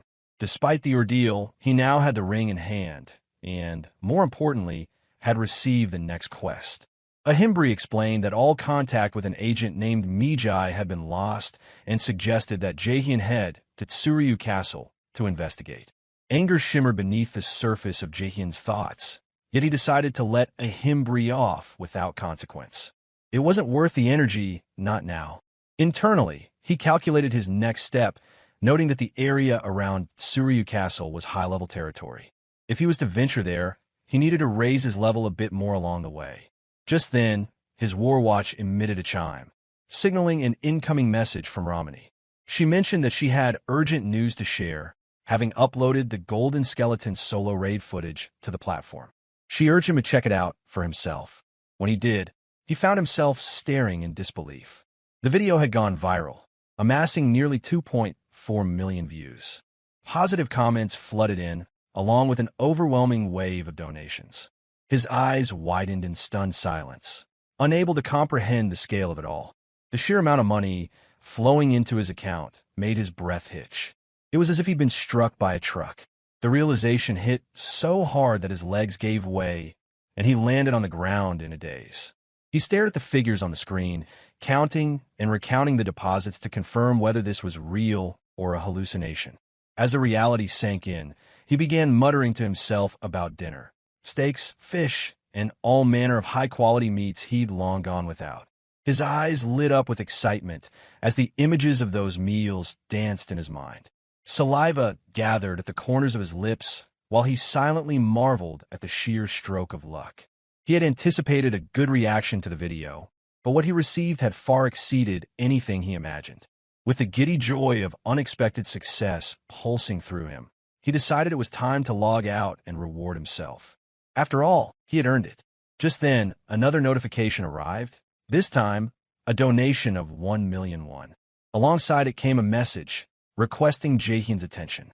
It was a guild invitation sent by the scouting manager of the Thunder Hunters Guild. Recognition dawned immediately. That guild belonged to none other than his old nemesis, Selian. Memories of his past life surged to the surface. Even then, the Thunder Hunters Guild had been relentless in trying to recruit him. Selian herself had extended the offer. Back in those days, when Jaehyeon's identity wasn't hidden, members of the guild had hunted him across every corner of the map, hounding him with pleas to join them as if their own lives depended on it. Now, he dismissed the message without a second thought. Frustration leaked into his voice as he voiced his resolve. He wouldn't join them, not even if his life depended on it. Yet, even as he said it, he remembered having said the same thing once before. The bitterness of betrayal returned. His former teammates, once bound by loyalty, had eventually caved in to the Thunder Hunters' offers. Despite Jaehyeon's repeated rejections, the guild's persistence remained unmatched. Even worse, he had already been part of another guild at the time. He could still recall one of his teammates saying how fortunate he was. The Thunder Hunters Guild, after all, was among the best, ranked within the top 30. One of them had remarked that the Thunder Hunters Guild's leader came from a wealthy family, which meant that joining them would guarantee a six-figure salary. Another chimed in, claiming it made perfect sense that a player of Jaehyeon's caliber would be in their radar.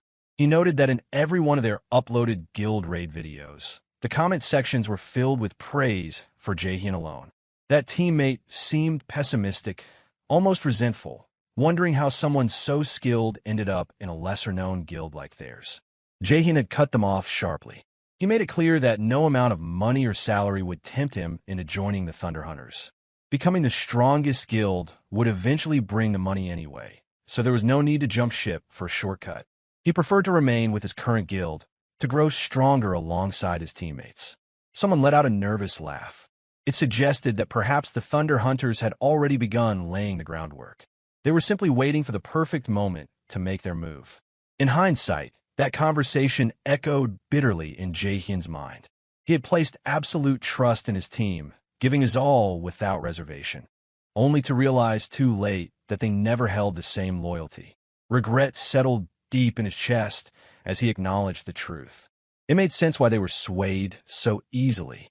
While he had outperformed them, the gap in skill had only grown wider, leaving them to fall behind and reach for an easier path. Shaking the thoughts from his mind, Jaehyeon slapped both cheeks to collect himself. Now wasn't the time to lose his head over money. He rose to his feet with renewed purpose, telling himself there was still so much to do and it was far too early to feel content.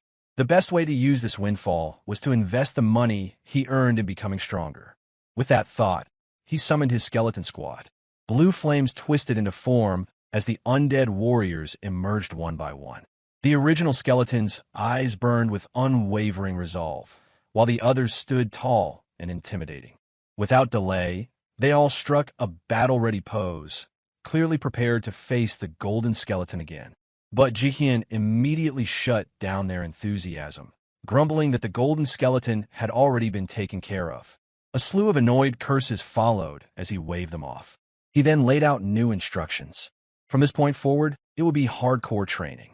Optimal movement patterns would be drilled, and they wouldn't be allowed to repeat the same mistakes as before. With a slightly irritable expression, He asked if they could handle it. The memory of his former teammates surfaced. He had said the same thing once. Back then, one had begged for rest, claiming everyone was exhausted. Another had whined about the intensity of training, insisting they couldn't keep up with someone like Jaehyeon. In contrast, the skeletons now stood in silence, raising their hands in agreement. No complaints, no hesitation. They would follow any plan Jaehyeon had. A faint smile pulled at his lips as he reflected on that stark difference. This was the new reality, and unlike before, this team wouldn't betray him. With a rare skill he'd just acquired from a Himbri, Jaehyeon wasted no time. He ordered the skeletons to begin the hunt at once. He had started this journey with a single, clumsy skeleton, barely able to stand straight. Now, every step he took was flanked by 3 hardened skeleton warriors and a skeleton mage, each following closely behind as he marched toward his goal of becoming the strongest bloom amidst the battlefield. Abruptly, Jaehyeon stopped in his tracks and turned to face them. He announced that their next destination was Tsuryu Castle, and casually added that they should squeeze in some training along the way.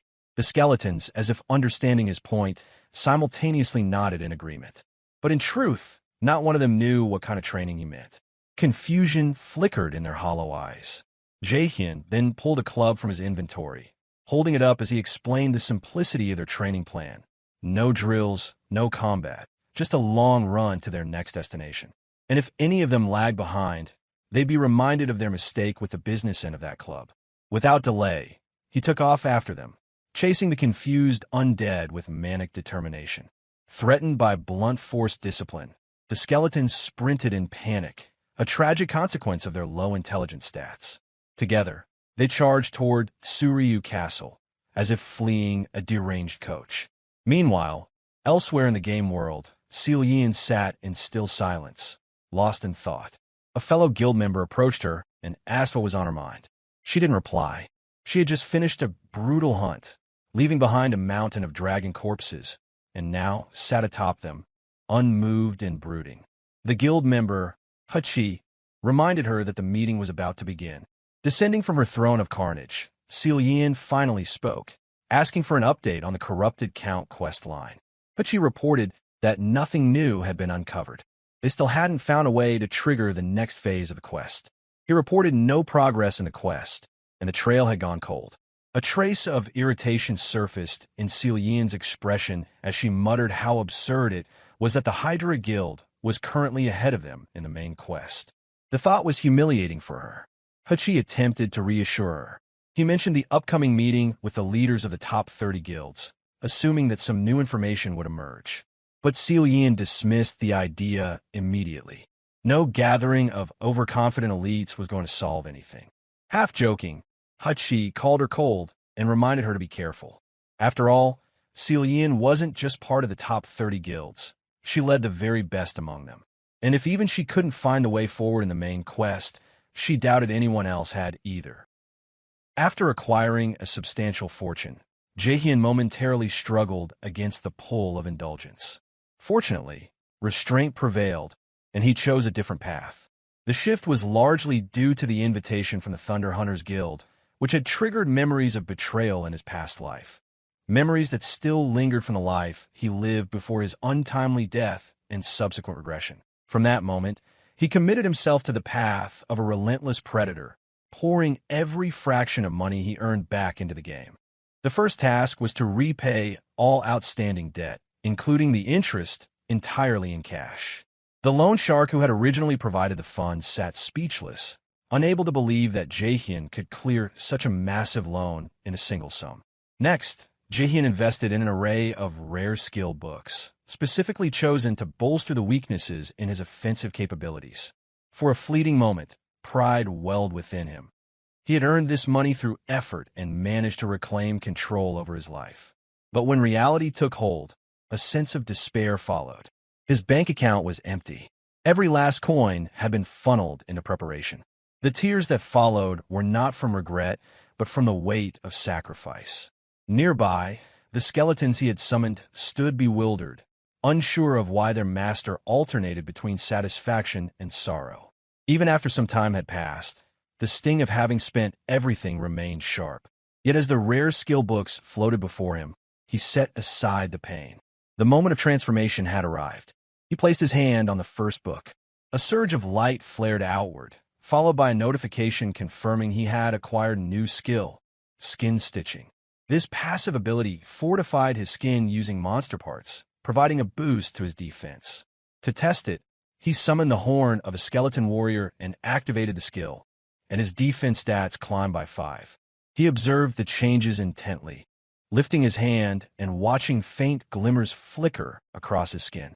Intent on examining its effects personally, he drew his sword from his inventory. With no hesitation, he brought the blade down on his own hand. The skeletons watched in shock as their master committed what appeared to be self-harm. Yet Jaehyeon only smirked, displaying his unharmed arm with pride. Emboldened, he moved on to the next book. Another pulse of light was accompanied by a notification. The curse of sloth had been acquired. This active skill would allow him to impose a slowing curse upon his target. Upon reviewing the skill's description, he considered how well it would complement the already sluggish movements of his skeletal allies. Turning toward the original summoned skeleton, he lifted his hand with a peculiar gesture. The skeleton appeared confused, unable to grasp its master's intentions. He cast the spell. Instantly, the skeleton's motion slowed as if caught in thick syrup. Pleased, Jaehyeon reflected on its potential utility in future combat scenarios. Only one book remained. Repeating the activation process, he placed his hand upon it. A final burst of light signaled the acquisition of the summoned skill. A grin tugged at his lips. Of all the skills, this one had been the most difficult to obtain. He initiated the spell to test it, musing internally that this was the power he had most longed for. As he cast it, the ground quivered briefly before the force surged upward. The tremor fractured into the air, coalescing into a new form. Anticipation surged as Jaehyeon whispered to himself that the task was finally complete. Before him stood a towering golem, its form 5 times taller than its summoner. A wave of satisfaction swept over him as he considered how fitting it was for a necromancer to command a golem. Its sheer bulk offered far greater reliability than most tanks in combat. More importantly, he was aware that this particular golem possessed a rare function: the ability to mirror its master's movements. A trail of light extended from his hand to the golems, forming a visual bond that confirmed their connection. This feature, called copy mode, allowed Jaehyeon's actions to be mimicked by the golem. The potential thrilled him. With his technique and the golem's immense size, the resulting synergy held limitless promise. To test this, he executed a punch, expecting the golem to replicate it. However, instead of a synchronized motion, the golem continued performing Jaehyeon's previous movement at an agonizingly slow pace. Nearby, the summoned skeletons exchanged anxious glances, concerned about their master's dismay.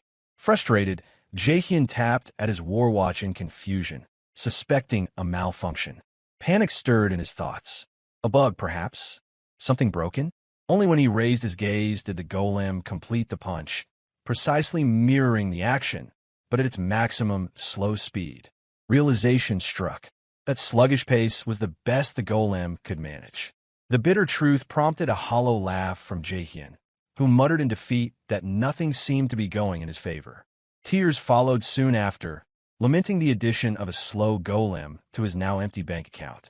In the background, the golem mimicked his crying pose, adding a comedic undertone to the otherwise tragic scene. Elsewhere, far from Jaehyeon's comedic misfortunes, a serious discussion took place among elite players. At a discreet location chosen specifically for secrecy, top-ranking guild leaders gathered to deliberate over the main quest line. Nurgle, representing Guild Ares, opened the meeting with a formal thank you to those in attendance. Chev, also known as Matador Chev of the Red Bulls, laughed heartily, openly pleased to see familiar faces around the table. Burke, of the Guild Big Smile, showed little interest in pleasantries and focused solely on acquiring useful information. The Thunder Queen of the Thunder Hunters Guild remained silent throughout, offering no comment as the others exchanged remarks. Such a high-level gathering was rare. In Warlord, it was far more common for the top 30 guilds to clash over conflicting interests than to cooperate. Nurgle acknowledged this, stating that normally, there would be no cause for a meeting like this. However, he revealed that Guild Hydra had uncovered the identity of the corrupt Count and was organizing a final raid, scheduled to take place in 1 month. Chev expressed surprise, recognizing the magnitude of the revelation. According to him, no other guild had even come close to solving the mystery. If Hydra succeeded in executing the raid, the benefits would be immense. Unable to contain his frustration, Burke slammed the table. He warned that if Hydra defeated the corrupt Count, they would seize exclusive control over future main quests. The resulting monopolization would grant them dominance over advertisements, sponsors, and narrative content. With a sharp and commanding tone, Selian silenced the room. Her displeasure with Hydra's progress simmered beneath the surface. If any of the guild leaders were too frightened to act, she declared, then they should step aside and refrain from spoiling the atmosphere with defeatist talk. Burke responded with unmistakable hostility, summoning a spectral claw into his hand. The challenge in his stance was evident as he asked if Selian wished to settle the matter directly, then and there. Before tensions could escalate further, Chev stepped in, raising his voice to urge calm. The purpose of the meeting, he reminded them, was negotiation, not bloodshed. Nurgle nodded in agreement and elaborated further, noting that any infighting would only provide Hydra with greater freedom to act unopposed. Seizing the opportunity to redirect focus, Nurgle laid out a formal proposal for an anti-Hydra alliance. From this moment until the Corrupt Count chapter came to an end, the 4 guilds present would abide by a pact, no physical hostilities among them, and full cooperation in the sharing of information tied to the Corrupt Count. He then asked whether anyone objected. Although clearly disliking the notion of cliques or alliances, Chev conceded that it was necessary this time. Burke dismissed semantics altogether, stating bluntly that unless Hydra was stopped, every other guild would face complete collapse. Though inwardly seething at the compromise, Selian acknowledged the futility of resistance. With the Corrupt Count already lost, she knew she lacked the standing to argue. Without offering another word, she let the proposal pass, allowing the meeting to conclude in silent accord. Once the gathering had ended, she logged out of the game and immediately retreated to the shower. The hot water did little to ease the sting of what she perceived as humiliation. It felt degrading to be forced into collaboration with those she considered rivals or inferiors. The idea that her guild had failed to defeat even a Chapter 1 boss gnawed at her sense of pride. And yet, despite the sting, she knew the decision was necessary. The Corrupt Count had slipped away, and there would be no second opportunity. She had to act with strategy, not ego. Drying off and regaining composure, she returned to her role as a guild leader. Orders were swiftly dispatched. From this point forward, every member of her guild was to monitor Hydra's activities relentlessly. Even the smallest detail was to be reported. Her message to her operative was absolute. No matter the cost, no matter the difficulty, the Corrupt Count would belong to them. They would not be denied again. Meanwhile, in the world of the game, Jaehyeon arrived at the Raider Association's Suryu Castle branch.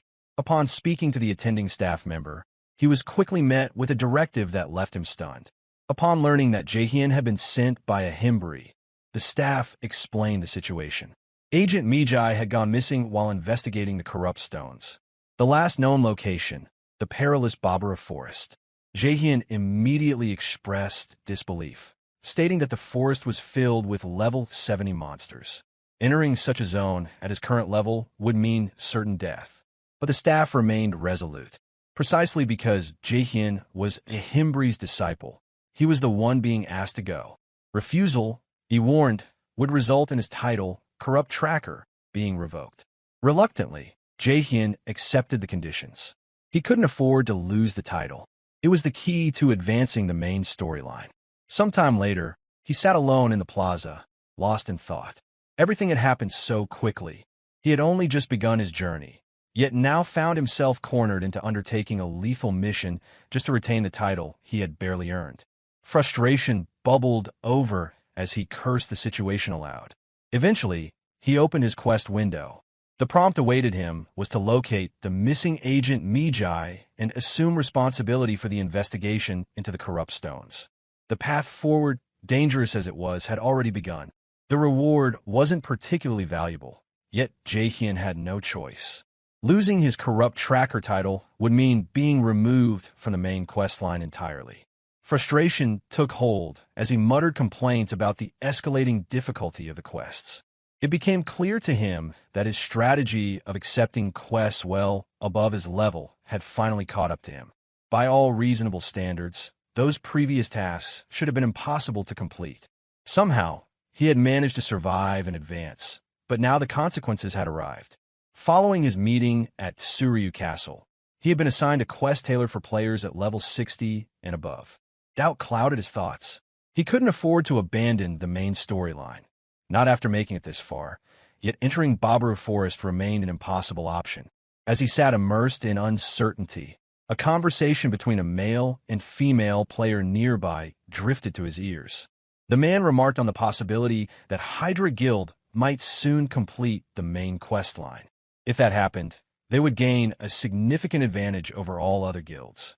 The man then posed a rhetorical question about the fate of the other active main quests should the corrupt count be defeated. That passing remark struck Jaehyeon with unexpected force. A realization surged through him, an idea that instantly shifted his outlook. A smile curled across his face, the beginnings of a plan taking shape. If his assumption was correct, he might not have to step foot into Baburu Forest at all. Elsewhere, a noble estate enveloped in dark mist remained undisturbed.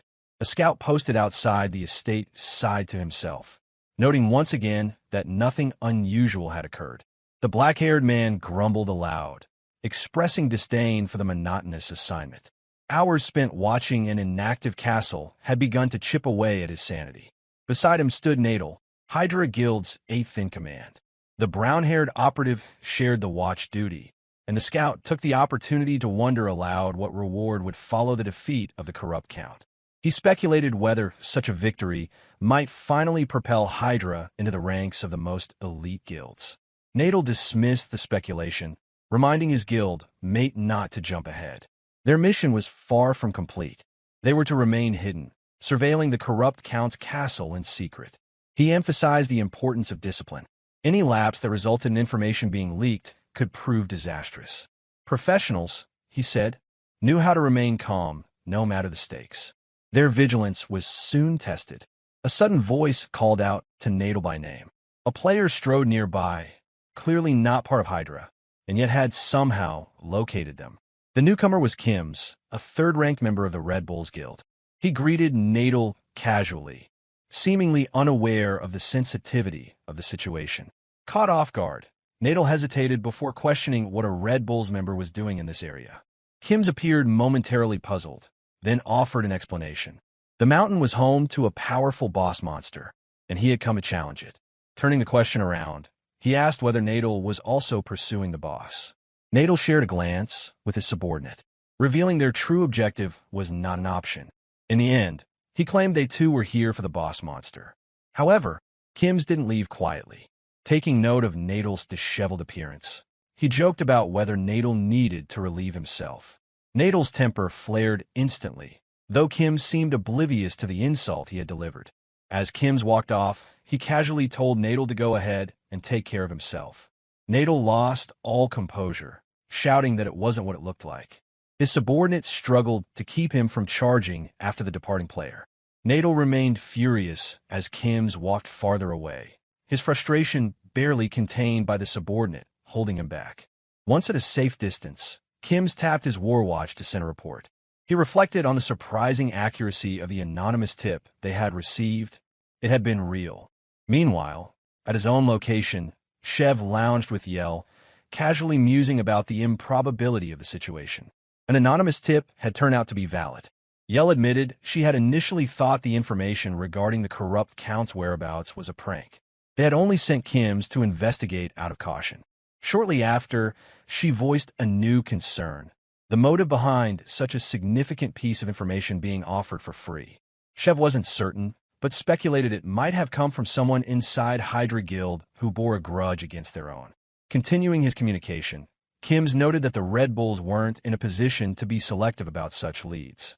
Hydra Guild was on the verge of surpassing them entirely. He then suggested initiating a diversionary battle to buy time for the rest of their members to move into position.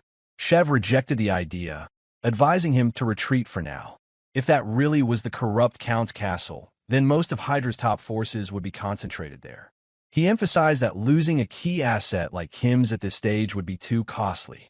Kim's acknowledged the reasoning with a joking tone, feigning flattery. He noted that it wasn't as if the Red Bulls would collapse without him, though he appreciated the sentiment. He remained unaware that a shadow was already closing in. A figure had leapt silently into the air, aiming an ambush at his position. An explosion shattered the ground as a blade struck, throwing dust and energy into the air. Back at their location, Chev and Yell leapt up, startled by the sudden blast. They struggled to get a clear view of the skirmish. Now pinned with a blade pressed to his neck, Kim's murmured with grim amusement that apparently the Red Bulls weren't the only ones who had received the information tip. He relayed to Chev that the Princess of the Thunder Hunters, whom he mockingly referred to as the Crazy Chihuahua, had also shown up. Standing before him with a bright and unwavering smile was Thunder Princess Jaehyeon. Without losing her cheer, she made her demand clear. He was to tell her everything he knew or die. Elsewhere in the game, Jaehyeon's golem faced a powerful wild bear. The creature attacked without pause, hammering at the slow-moving golem with sharp claws. Yet the golem remained solid, its posture locked in defense. It absorbed every blow without yielding. Suddenly, the golem's eyes lit up with an intense glow. In the brief pause that followed, it reared back to throw a punch. But its motion was glacial. The skeletons, observing from a distance, looked on as if they were watching a clumsy sparring match. The bear regained its momentum and once again slammed its claws toward the golem, which reflexively raised its arm to defend itself, still not having completed the earlier punch. Perched high on a tree branch, Jaehyeon paid the clash little mind. His focus remained fixed on his internal calculations. Below, the skeletons munched on popcorn, treating the battle like a theatrical performance. Jaehyeon glanced at the search results he had been monitoring. There were no hits. Still, he felt confident. The emails he had sent containing the anonymous tips had reached their destinations. Responses, he believed, were simply a matter of time. Jaehyeon mulled over the situation and concluded that the only way to avoid entering Babaru Forest was to forcefully end the quest. He speculated that if the corrupt Count were defeated, the quest tied to him would vanish along with it. He recalled that the main quest line in Warlord was divided into multiple chapters. The one currently active was Chapter 1, centered around the corrupt Count. Once the target was eliminated, the chapter would close and all associated quests would be terminated automatically. This logic offered little comfort. Even if he attempted to confront the corrupt Count himself, the odds of victory within the given time limit were non-existent. Time would be far better spent beginning the next chapter, not risking his life in an impossible challenge. Driven by a sense of desperation, he had distributed the information about the corrupt Count's location to various guilds. He had hoped that someone, anyone, would defeat the boss and bring closure to the chapter. His growing frustration stemmed from the silence that followed.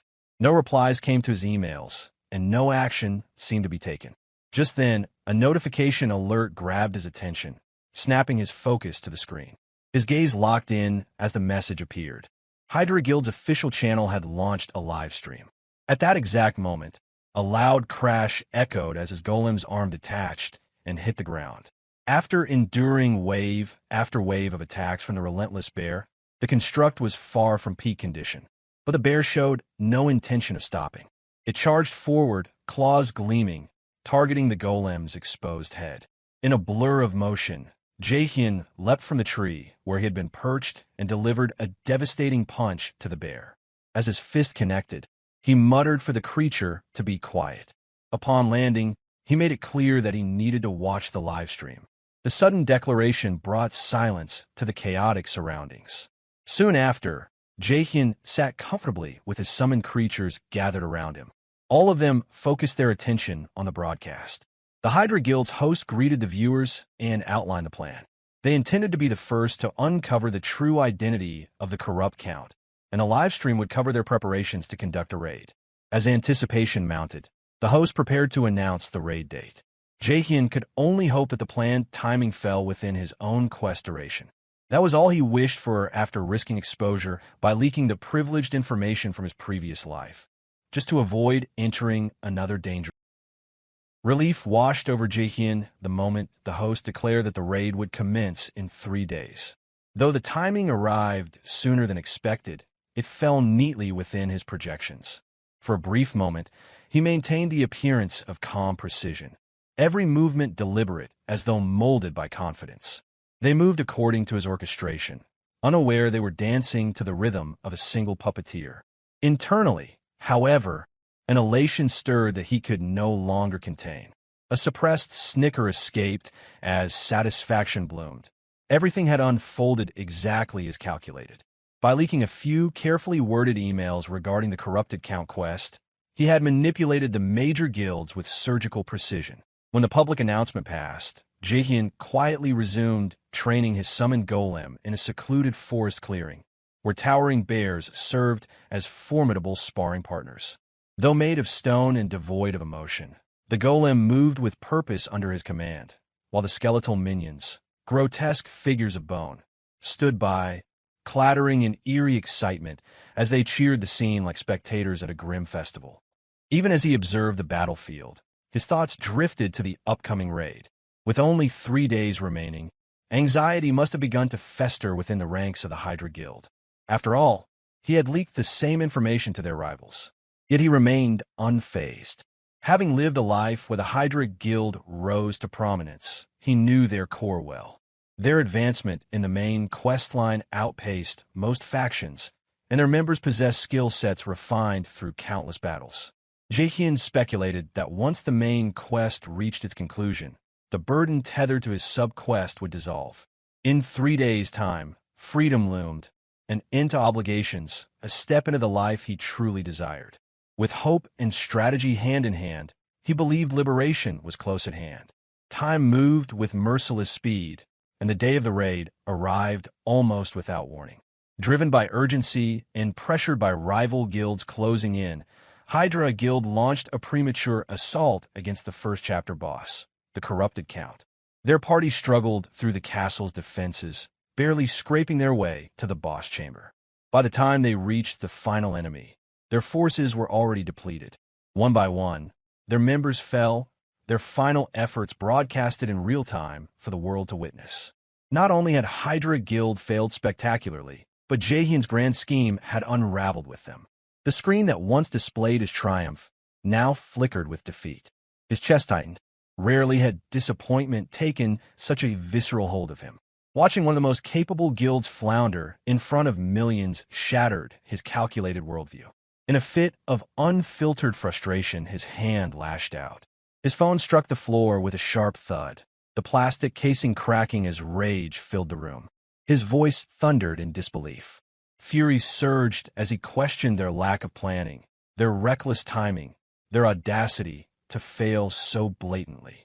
How could a guild of their caliber collapse within an hour? What purpose had his intricate schemes served if the key player disintegrated on cue? Reality had revealed the folly in his overestimation. As silence settled over the room, thoughts shifted.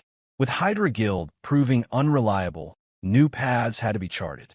An alternative was necessary, another means to escape the constraints of the binding subquest. A chime broke through the tension. A notification lit the screen informing that Red Bull's guild had initiated a live stream. Instinctively, Jaehyeon reached for the phone, eyes narrowing. It had to be Chev Matador. After all, he had leaked the same intelligence to Red Bulls. Their appearance at the Count's castle wasn't unexpected. It was inevitable. The camera feed came alive with a sweeping view of the corrupted Count's castle grounds.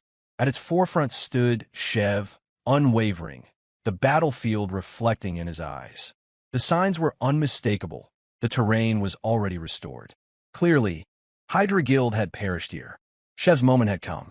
Unlike his predecessors, he had arrived with a strategy.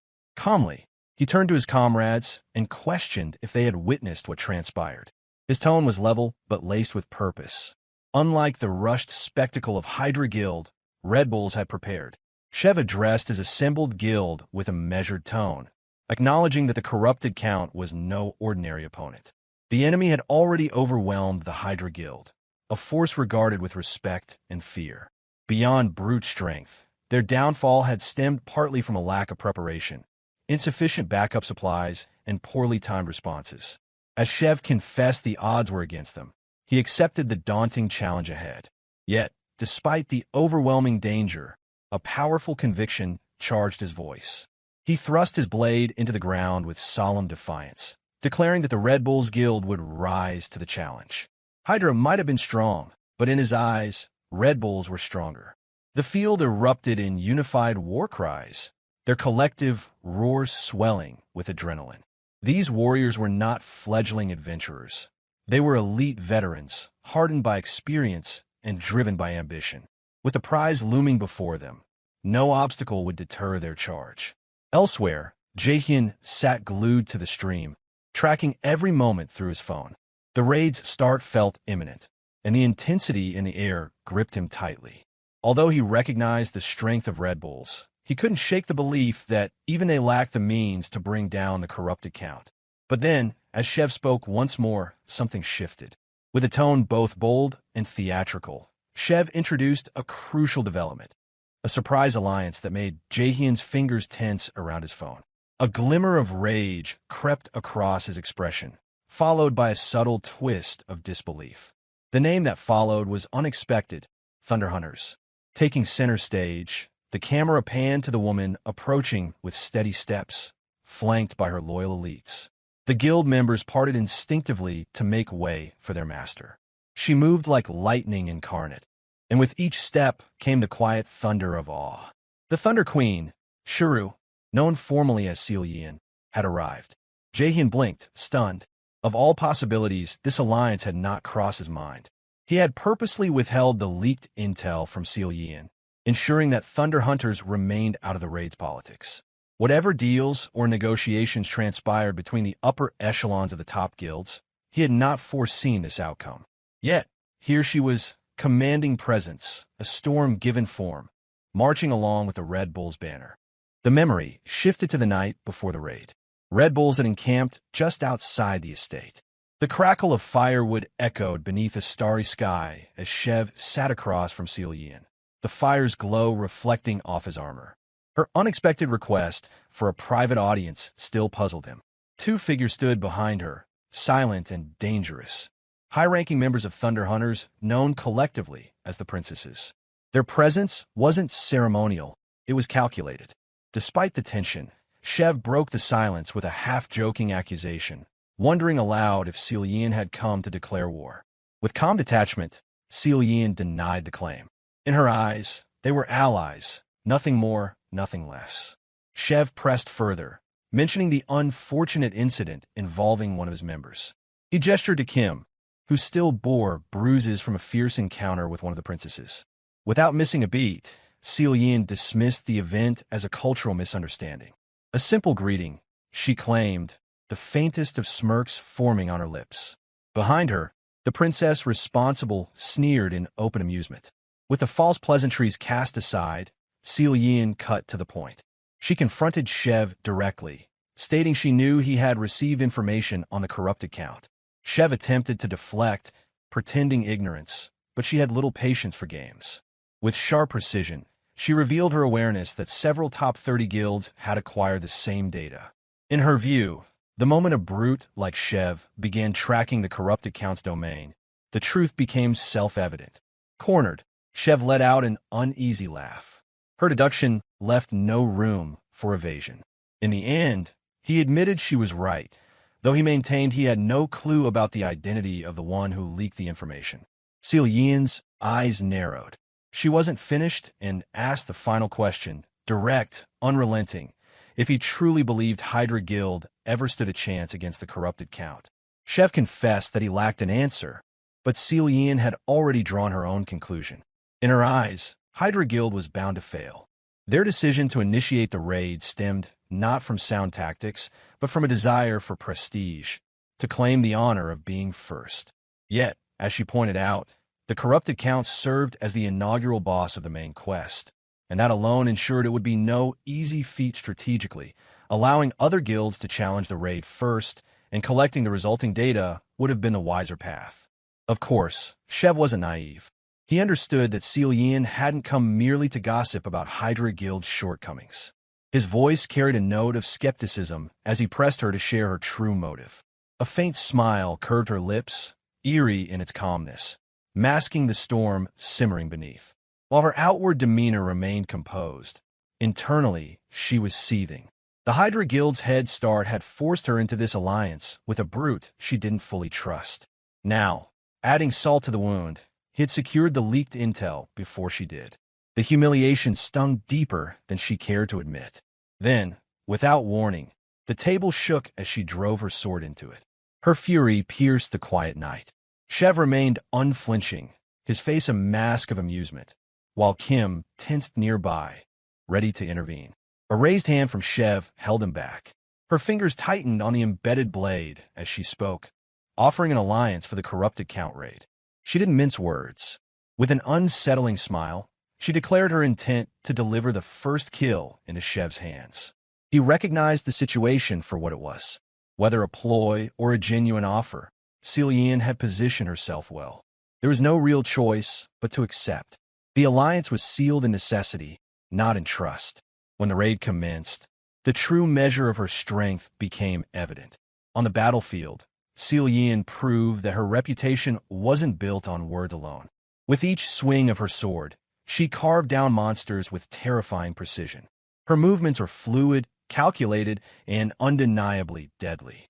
Her placement among the elite wasn't a gift, it was earned. Yet the corrupted Count was a foe of a different caliber.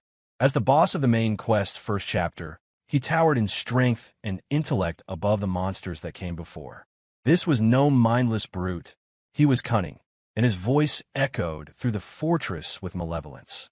He mocked the intruders, promising utter annihilation. With a single roar, he commanded a tide of corrupted monsters to descend upon the raiding parties. The alliance of Red Bulls and Thunder Hunters soon found themselves overwhelmed. The relentless advance of the Count's forces began to strain their formation. Chev, fighting in the front line, felt the pressure mount. The defensive line began to collapse under the weight of the assault. As vanguard, the burden to act fell squarely on his shoulders. Failure was not an option, not again. Amid the chaos, Selian held her ground. Her sword rose and fell without pause, cutting down foes one after another. Yet the horde seemed endless. She pressed forward with unyielding will, but the tide refused to break. Recognizing the turning point, Chev surged to her side. A burst of radiant energy followed his leap as he landed before her. Summoning his strength, he called out her title, Thunder Queen, and pledged to carve a path forward. His blade shimmered with accumulated power, and with a thunderous strike, he split the enemy ranks. A wall of monsters fell away, cleaved aside by raw force. Without hesitation, Selian dashed through the opening. Her eyes burned with purpose, and the air shimmered with the brilliance of her charged sword. The corrupted Count bellowed in fury, his grotesque form writhing as he summoned his tendrils. They lashed out like serpents, slicing through the earth in pursuit of the approaching warrior. But she was already beyond their reach. Her movements danced on the edge of impossibility. Her feet barely touched the ground. Her blade gleamed as it cut through space.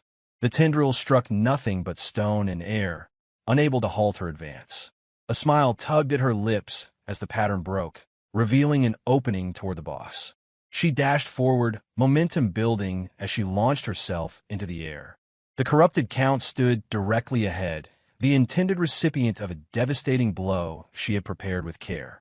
Her gaze shimmered with anticipation, fully believing this would bring it to an end. But the conviction fractured in the span of a heartbeat. Tendrils lashed forth with terrifying speed, slicing through the air before burrowing into her body. Her attack never landed.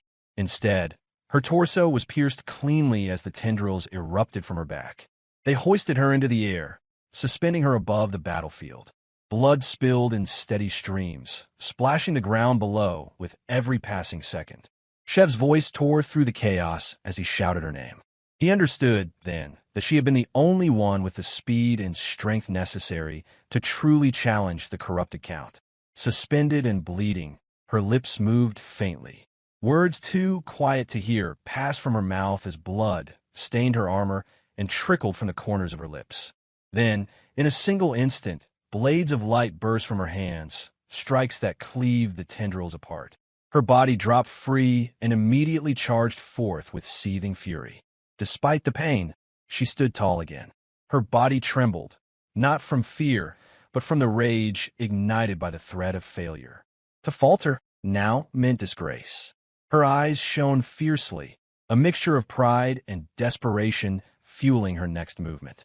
With a swing of her blade, a golden line of her sword descended with terrifying precision, slicing across the corrupted Count's head. The monstrous wail that followed shook the air as his grotesque form writhed in agony. His defenses crumbled beneath her relentless assault. That strike served as the turning point. The remaining forces of Red Bulls and Thunder Hunters closed in, now emboldened by the sight of their foe defeated. Behind her, Chev smirked to himself. The Thunder Queen, he mused, had revealed herself to be more formidable than anticipated. When the final blow fell, she stood alone before the Count's broken form. Her breath slowed as she lowered her weapon. The light of victory reflected coldly in her expression. No triumph, only stillness. Moments later, a notification echoed through every player's interface. The corrupted Count had been defeated by the combined forces of Red Bulls and Thunder Hunters. Not every onlooker shared in the elation.